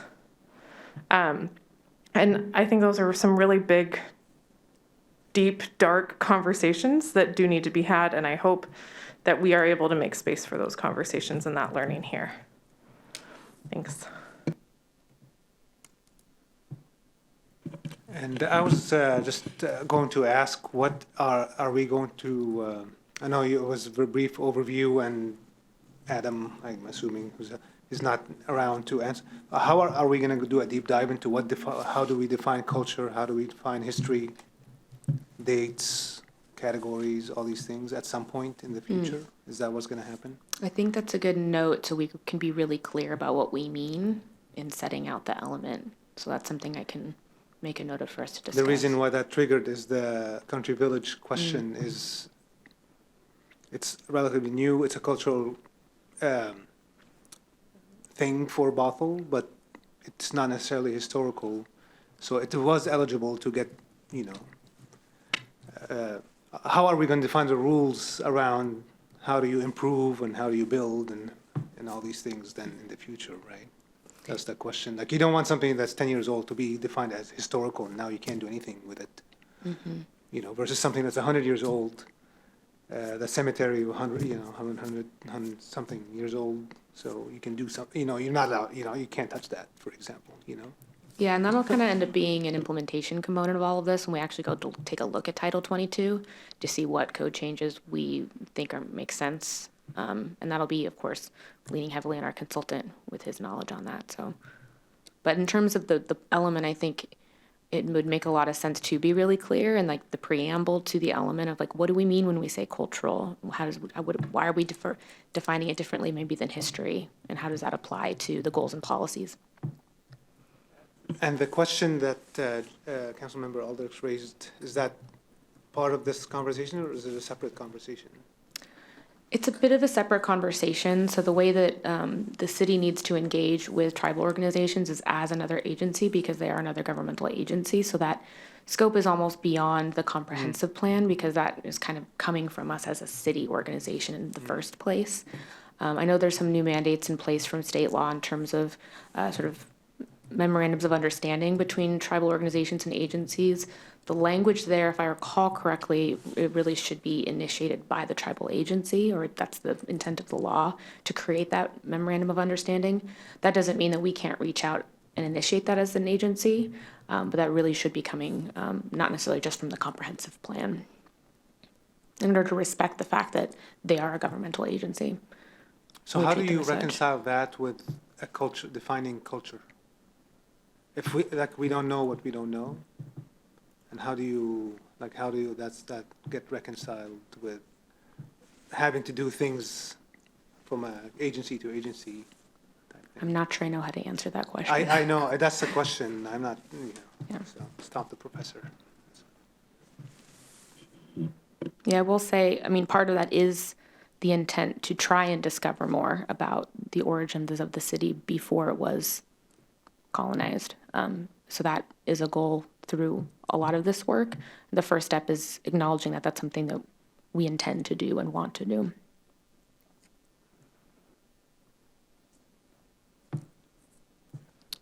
All right, I think it sounds like we can move on to our final topic, which is urban design. So just wanted to do a quick brief overview of, how do we currently define urban design in our comprehensive plan? So generally there's sort of three main components that we identify at different scales. So at the high level, urban spatial structure. So it's looking at how do uses interact, both in how they're combined, what their scale is, how they're oriented. Secondly, being sort of those middle range components. So facades of buildings, how do we design a streetscape or a sidewalk area? How do we design parks and open space? And then getting down to the nitty-gritty details of things like lighting, texture, materials. So what kinds of siding do we require or ask for? What colors of things do we want to require or not require? So in terms of priorities for the urban design element that we've recognized, one, we want to just recognize the projects that have been completed, identify potential new projects. There are also some things in the current element that are identified as projects that maybe we haven't done, but maybe we don't want to do anymore. We want to recognize some of the potentially the ongoing visioning work for EFG and what that might look like, more likely ultimately when it's developed, and what would be good for that corner. We want to address the recommendations related to the bus rapid transit system coming through downtown and how that affects the roadway design. We want to, again, look at community transit swift line extension, that's that BRT line, and any potential recommendations related to that from elsewhere. We're reviewing, again, recommendations for current best practices, as we kind of are with all topics. We've talked a little bit, too, about do we need to rethink some of the neighborhood design potential functionalities when it comes to middle housing, and how can we make sure that we're foreseeing integration and incorporation of those typologies in existing neighborhoods, whatever that code ends up looking like. And then a few other things, again, as we are with everything, we're looking at everything through an equity lens, both for racial equity and for environmental justice. We're reviewing all of the elements against climate-related best practices. Particularly in urban design, there's a lot of things related to the built environment that have impacts when related to climate. So wanting to make sure we're acknowledging and reflecting that in the goals and policies. Again, looking at cultural and economic displacement and some of the ways that we develop concepts for urban design and the built environment. Taking a look at it from an accessibility and mobility standpoint. We've talked a lot about sort of universal design standards and how that impacts the built environment. Looking at, as we've spoken about before, some potential changes to the home occupation allowances, and maybe we need to think about more design flexibility, or at least the design considerations when it comes to home occupations. One kind of fun thing that Sarah Frost brought up to us was we've had this lingering question around the notice boards that we used to stock with flyers every month. And what's potentially a better use of those, a more intentional use of those? And she said, well, maybe we could talk about incorporating like artwork from like local artists, artisans. Maybe that would come from like schools if they want to participate, have students participate.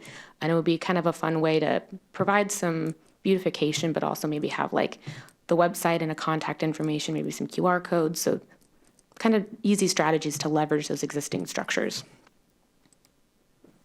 And then just a little bit of information on what we heard from Planning Commission. We had a number of folks, I believe, asking about looking at how we integrate integrate EV charging infrastructure into the built environment and making those considerations for both new development projects as well as when we're updating capital facilities for city-initiated projects.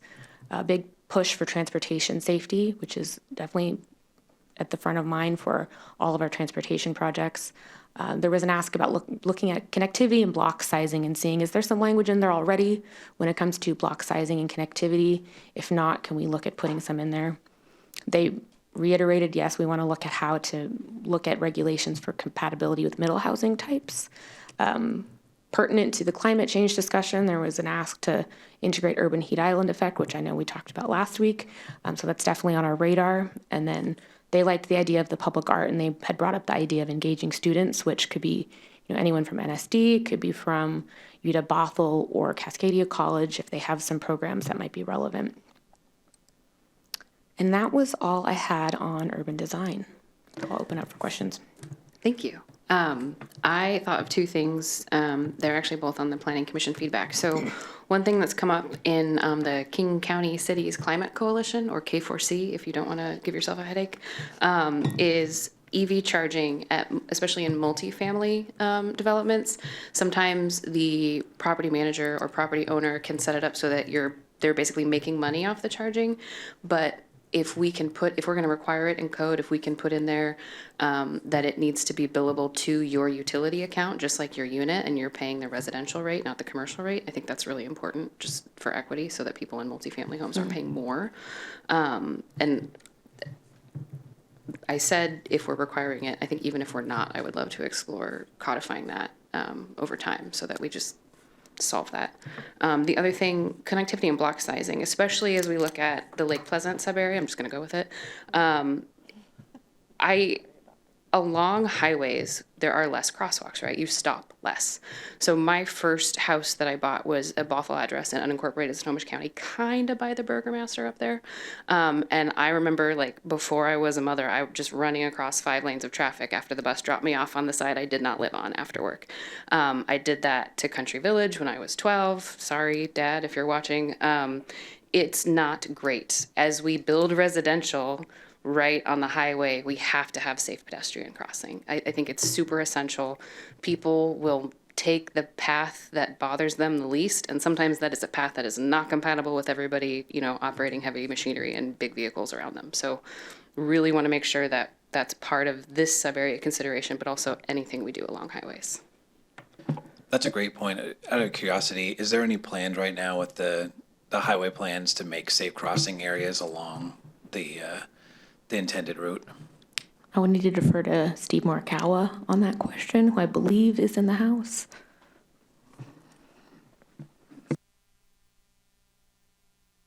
Are you talking Bothell Everett Highway, Bothell Way? Yeah, currently, this is the vision we have. I'm going to introduce it to you. You guys haven't probably seen it yet. So we're going to go managed access, which means left turns in, right turns in, right turns out. One of the reasons we're doing that is, one is safety. One is because we're trying to squeeze a lot of stuff between a steep slope and Horse Creek. So we would get 4 travel lanes. We're still trying to get in our bike facility, which it's looking more like it'll be on one side of the road, 2 ways, and sidewalks on each side. We are looking at, because we're doing managed access, providing a couple signals, which would provide crossings, and also, if you do it right, tend to slow traffic down a little bit, potentially. But it also would give U-turns, protected U-turns, so signalized U-turns. So a couple of them, one of them might be like at the Atera Apartments, could be one location, and another one would be north somewhat, maybe by Spirit Ridge or something like that. Not short blocks, but crossings as well. Great, thank you. I think that's definitely an improvement upon what's there right now, but I know it's a long stretch, so any opportunity we have for safe crossings will be, I think, crucial to keeping people safe and incentivizing them not to run across. I still see people do it, even down at Thrasher's Corner, by the Starbucks going over to Safeway. It's not very far to walk down to that intersection, but people are darting across that road at all hours of the day and night in dark clothes and light clothes. So I just know that we're probably going to see that on this section as well. it gets very challenging because at those traffic signals, you're trying to do a lot. You're trying to let people in neighborhoods out, take left turns, U-turns, you're trying to get people crossing. Unfortunately, when you have a U-turn, 2 lanes is not enough. You have to widen it a little bit, so it makes the crossing a little longer. People want to cross on both sides of the road. So it gets very convoluted there. So those are some of the things we're trying to work with to try to make it better for crossings, but at the same time recognizing that, you know, typically you want to cross at an intersection that's fully signalized. You don't really want as many mid-block crossings because people just don't stop for those. They're not anticipating having to stop for those. So it's kind of a balance we're working with right now. Super excited to hear about the managed access too.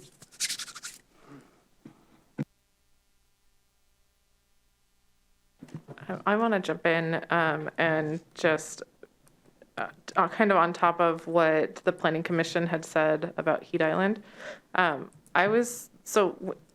had some really awesome maps in our packet this week, but one that I wanted to see that wasn't there was light pollution.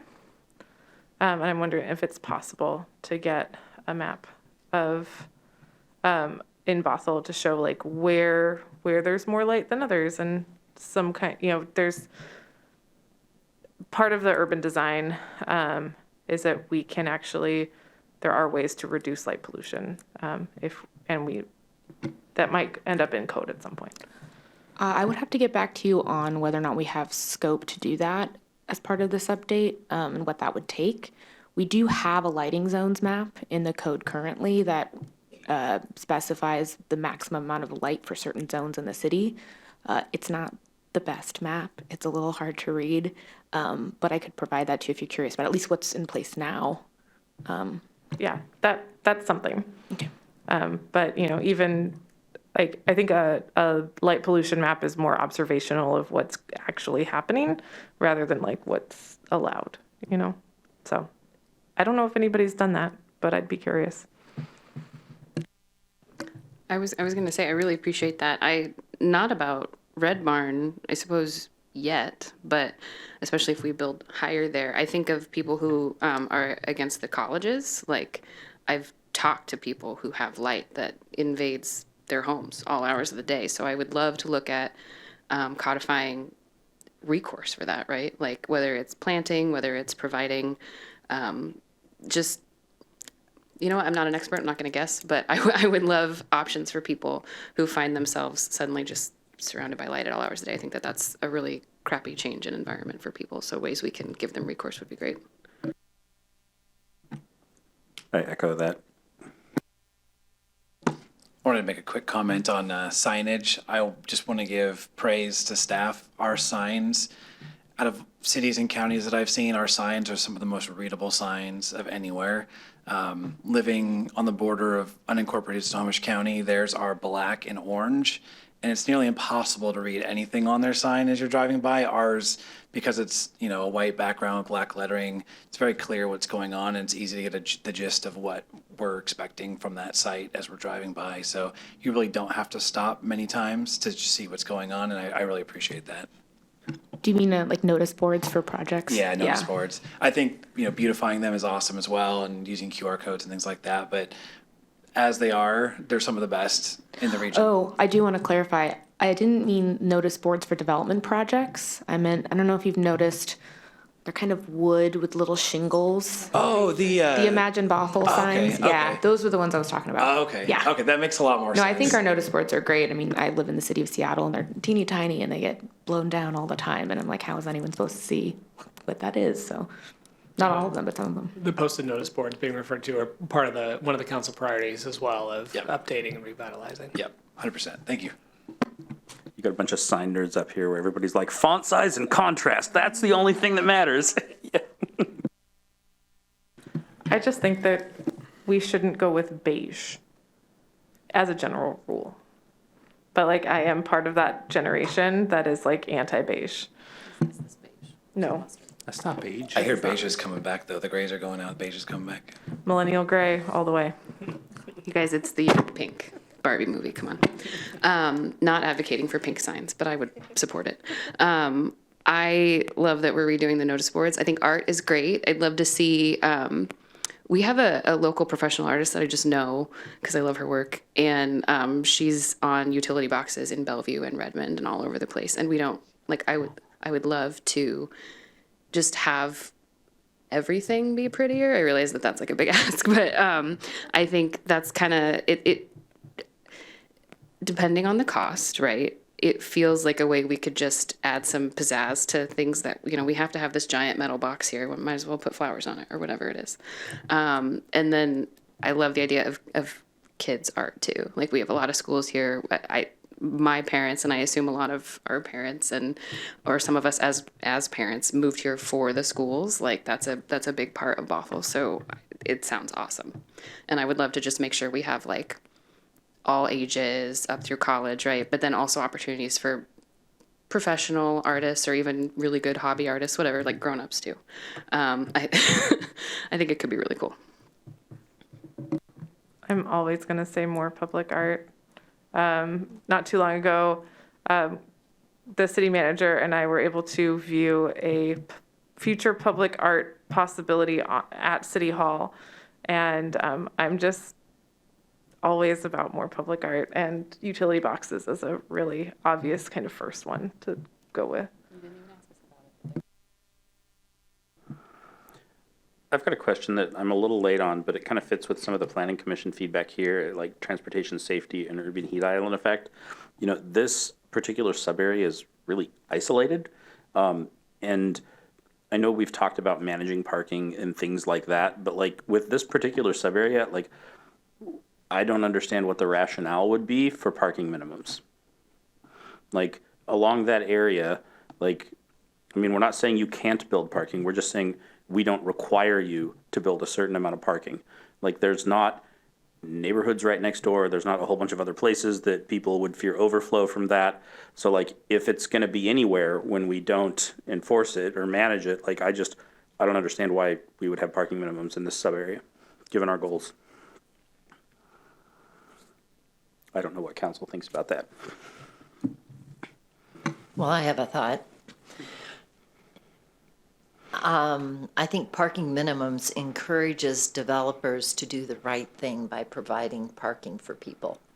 Parking is an expense. If they can avoid it, they will. They make their money. Okay, I'm giving a heavy bias. Not all of them, but many of them make their money, and they don't live in what they've created. And so I think parking minimums, what it does is it's protecting the people who are going to live there so that they actually have parking. So, because if you have a way to wiggle out of something. But nobody has to live there. If somebody decides a place that got built does not have enough parking for them, they can live somewhere else. Like, you don't need to protect people from a place that they choose to live in or not. Yes, except you will find people who live in situations where parking has not been required, and they're very frustrated about the lack of parking because it wasn't provided in what they were in. And now they are either biding their time till they can move out to somewhere else, or they're in a constant state of aggravation because it's tooth and nail trying to find a place to park. I'm just playing. No, I understand. That minimum parking has a place. Well, I mean, in this particular sub-area, I mean, if we care about transportation safety, if we care about the urban heat island effect, if we care about getting more housing in, if we care about making it more affordable to build more housing, like this is a really simple solution we could build. And in this particular sub-area, since it's so geographically isolated, like a lot of the common objections, like I don't see how they apply here. I was going to say, with the understanding that parking minimums,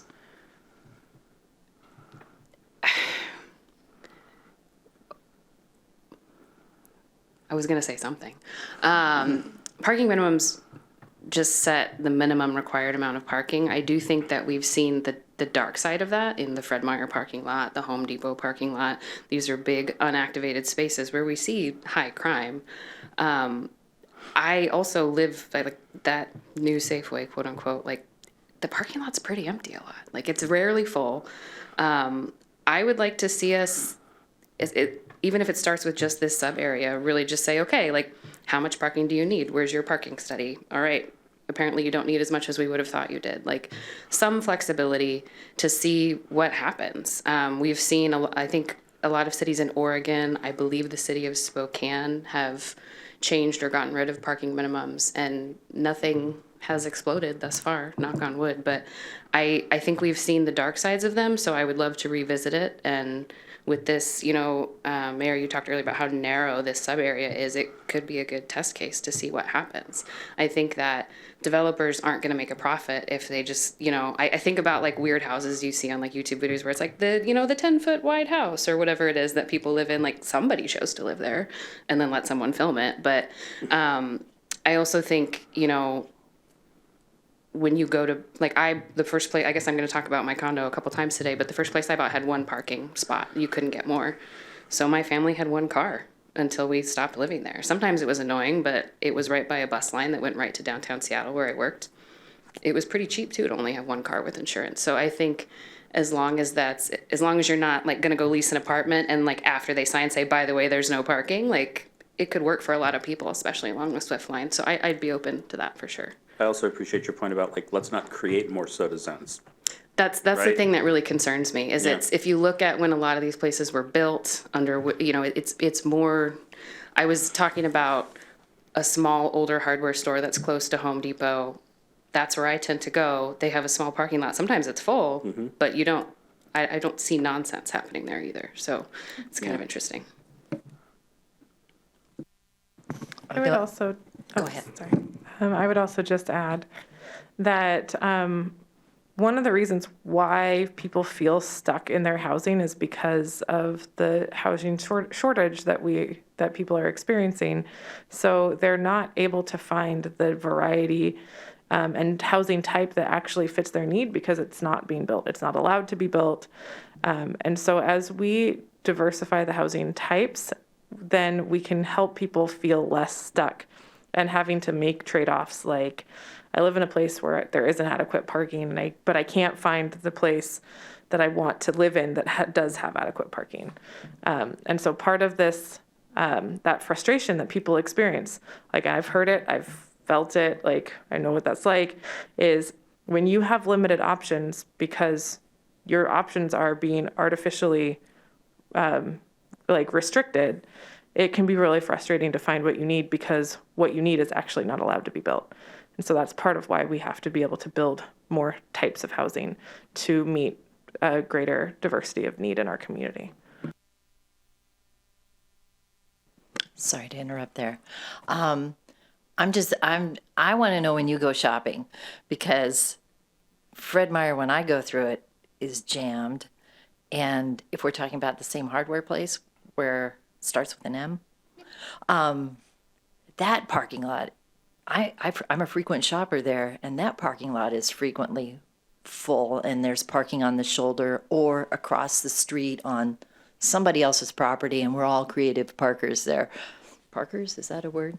It is now. Yes, you're right. And so when I'm advocating for minimum parking, I'm not advocating for generous parking. I'm just saying that it's a good idea to give developers a minimum to standard to meet, and it's above, and if they want to go above and beyond, great. But a minimum is always a good idea. If you don't set rails, people are. I've just seen enough where the consequences have not been paid attention to, and then there's a ripple effect that keeps going on that other people have to manage. So, but I do want to know when you go shopping, because I'd like to know when those parking lots are empty. No, it's funny because so the Fred Meyer's been around since I was about 14, and which for people following along at home was about 21 years ago. And I've never not found parking there, either growing up with my parents or lately. Sometimes it's like you're walking from the back to the front. I think sometimes when people think about not finding parking in these large lots, it's not a close spot, but you're going to have to walk to the back of the store for the milk anyway. Like it's already going to be a big, long walk. But yeah, I like the idea of codifying the minimums, especially for accessible spots. Having someone in my family who needs one of those, I feel like we run out of those at a lot of places. I I'm not saying no parking. I'm saying sometimes I think it's kind of like with your kid, right? Like you let them learn some natural consequences at times to things. Like that's why we don't bother the cat or whatever it is. And I think a developer who wants to build a place that people can make money at, right? Like a restaurant with no parking, it's got to be a really good restaurant or it's probably not going to go far. Like I think at a certain point, we can't codify everything and have success every time because we're trying to, you're trying to put every possible condition into something. So that's with this small sub area that's right next to transit. I'd be curious how we can finesse that. And I would like the experts to come back with ideas because I'm just. No, you're right. There's a balance in there. Yeah. And a certain amount of that is the unknown. But I do like having rail guards as things go in. Because you're talking about an area that's got a lot of wetlands, and we need to handle it with extra care. So, where we make everything fit, that's not my day job. That's yours. I think that could be a really interesting implementing project for this sub-area plan. So once we've kind of established what we're going to change about the land uses underlying, then taking a look at, all right, what does that mean for the implications for the parking regulations? So that could be something we think about adding as a implementing project. And actually, Councilmember Zorn's brought up a really good point about making sure that developers give us kind of what we want in the sub area. And I'm going to take it in a little different direction because we do different things. But like rather than use it to incentivize more cars, what if we had minimum density limits and used it to incentivize more housing instead? Like I'd be interested to see what that looks like. If we're going to be building something right next to this transit line and all the good things that we've talked about, like what can we do to make sure we don't get townhomes? That we get something where there's more people and more housing and more habitat for people. I was going to weigh in and say I'm conflicted on the idea of no parking minimums. I'm strangely fascinated because it is a very thin piece of sub area on what's going to be a high capacity transit line in the future, and the development will take as long to build out as that transit to come. On the other hand, I've also lived in a neighborhood that was zoned R4000A where we had 2 garage spaces, two parking spaces in the driveway, but which was fine for normal use, but then you try to have a kid's birthday party or a family gathering, and suddenly your choices are either have your family illegally park in the fire lanes because your street's not wide enough to park in, or make them walk, a certain distance to come to your house, which usually leads to fire lane parking, and then you have this agreement with your neighbors that everybody's going to park in the fire lane and no one's going to call the police, and it's dangerous. So I don't know. I'm split. I'm mixed on that. But if there was a place where you were going to eliminate parking minimums, this would probably be the place to try it, to test it out. So I don't know. I'd be interested in learning more. I definitely think we should keep ADA spaces in there. To Councilmember Dodd's point, like we should not remove that limit, but everything else, I don't know, curious to learn more or to see what that might look like. But I'm still conflicted on whether or not it's a good idea.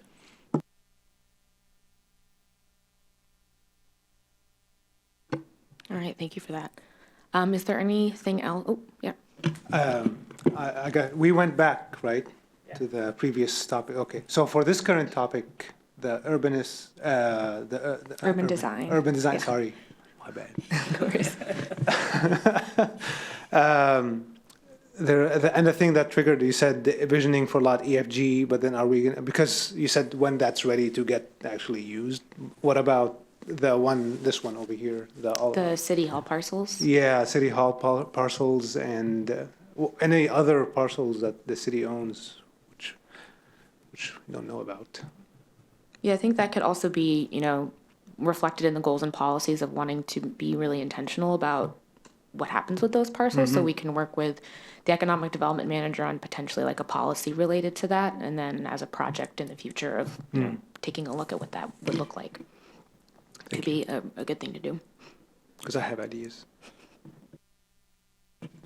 For heat islands, is that mostly driven by concrete, or can that also be driven by like shingles and roof lines and things like that? Yeah, it's basically any area that's not shaded, pretty much. And with roofs, it really depends. So, like, we have an allowance in the code currently where you can reduce your actual effective impervious surface coverage if you have a living roof, for example, or if you have pervious pavement. There's one project I know of for sure called Poets Cove. If you've ever been out there, it's very cool. They do have to vacuum it in order for it to work, which is kind of funny, but the water just goes right through it. So it can be. So it can be concrete. Even compacted gravel is considered impervious surface, or compacted dirt. Really anything that just impedes the flow of water through. Okay. Yeah. I was going to ask about the like the mossy roofs that you see on some commercial buildings and high rises, things like that. Do we have anything like that in our code right now to encourage more of that for these? That's that 50% allowance. Okay. Yeah. Okay. I haven't seen it in my 5 years here, but it could be potentially more popular down the road. And we've, as far as I know, it might be the only pervious pavement project. Yeah, anything that sort of reflects heat back up into the atmosphere is seen as contributing to that urban heat island effect. Okay, thank you. Question for you. If shade is what, if it's any place where there's not shade is what creates an urban heat island effect, do taller buildings make the urban heat island effect better because they are providing shade? That's a good question. That I don't have a clear answer to. Cool. Yeah.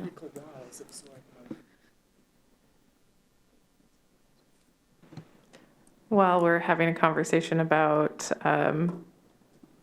buildings and environmental impact, we don't see a lot of people growing things on the top of buildings around here. Can we add something about encouraging that? Thank you. Was not on my bingo card for the Red Barn sub-area or Lake Pleasant sub-area conversation. Well, and I think that's more of an urban design citywide type thing, but like also, yes, folks in Lake Pleasant could, I'm stealing it. I think we just start doing that. It's now Lake Pleasant by decree of the council. Would you like to make a proclamation, Mayor? No.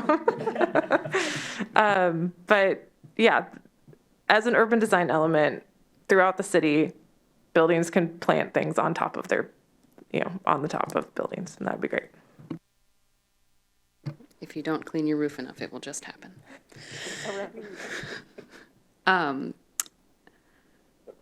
Do we, it's my roof too. It's that time of year. Do we have code that, when someone builds like a huge building and they try to make it look like it's multiple buildings, but it's really just one building with different like colors on the sides and stuff? Is there a way to make that not happen? Because it looks real weird. Like, is that... Can we just make boxes legal? Because that'd be cool. Do we? I would love if we could get like decorative masonry, like older buildings, but I don't know if we can make people do that.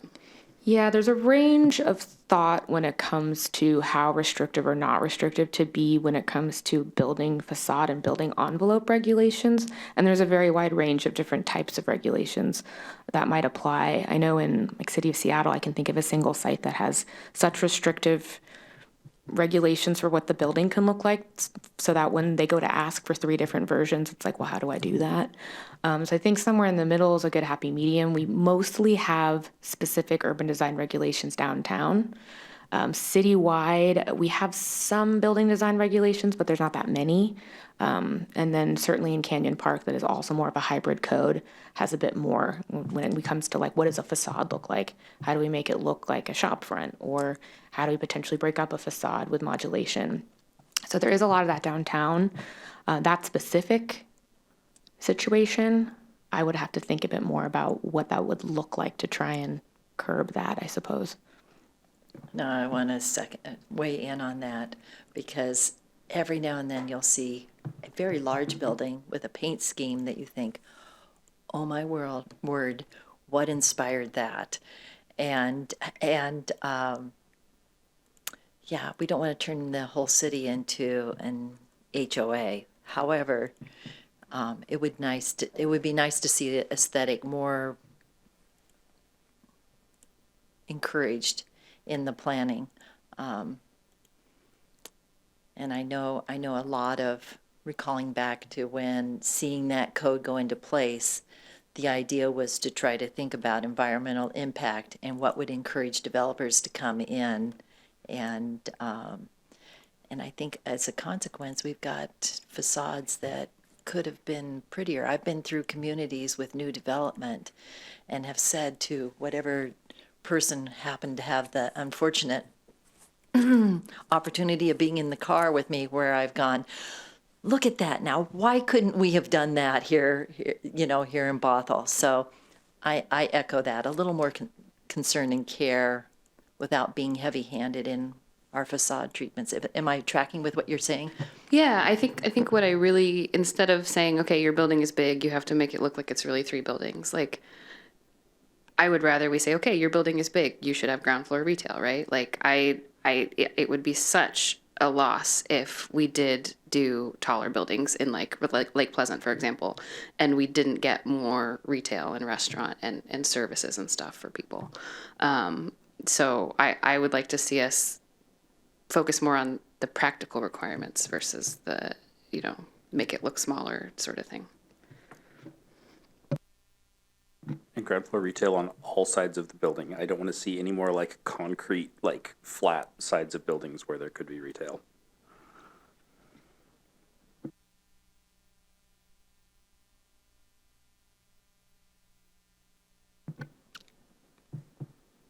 All right. Are we good? I think we're good. Okay, that sounds good. Thank you very much. That was a really good Thank you. discussion. Thank you all very much. All right, council conversations.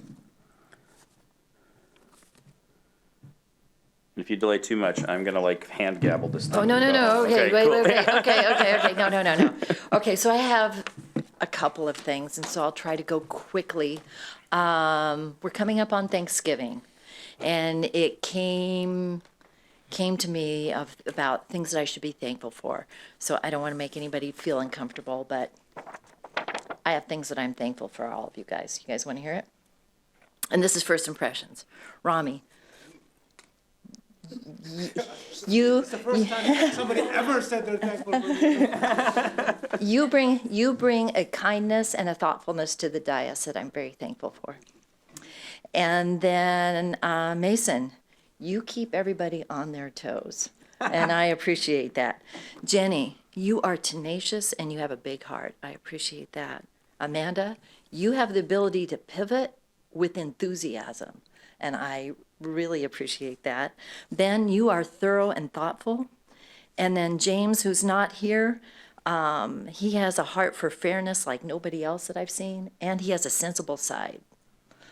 So those are all things I could wax on more, but I'm not going to. I just wanted to say that I'm thankful for you guys. Thank you. That's okay.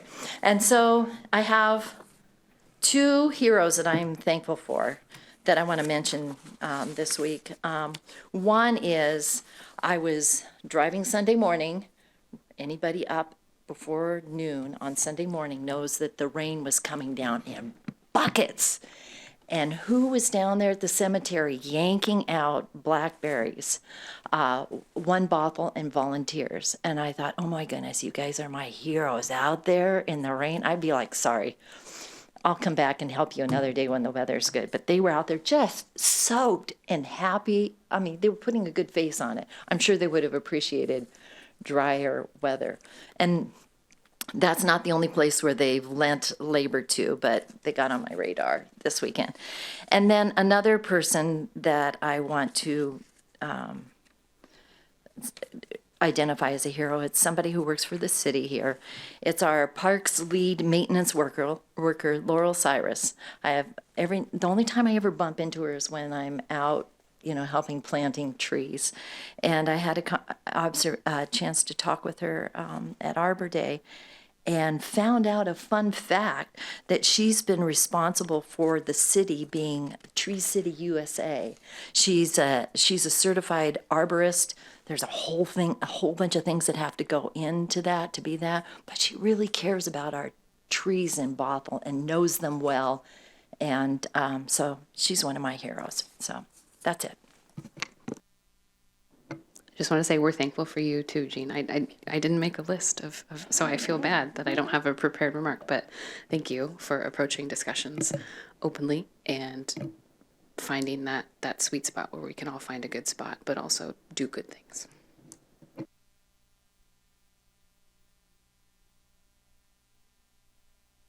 Everybody ready for Thanksgiving? Okay. Some downtime?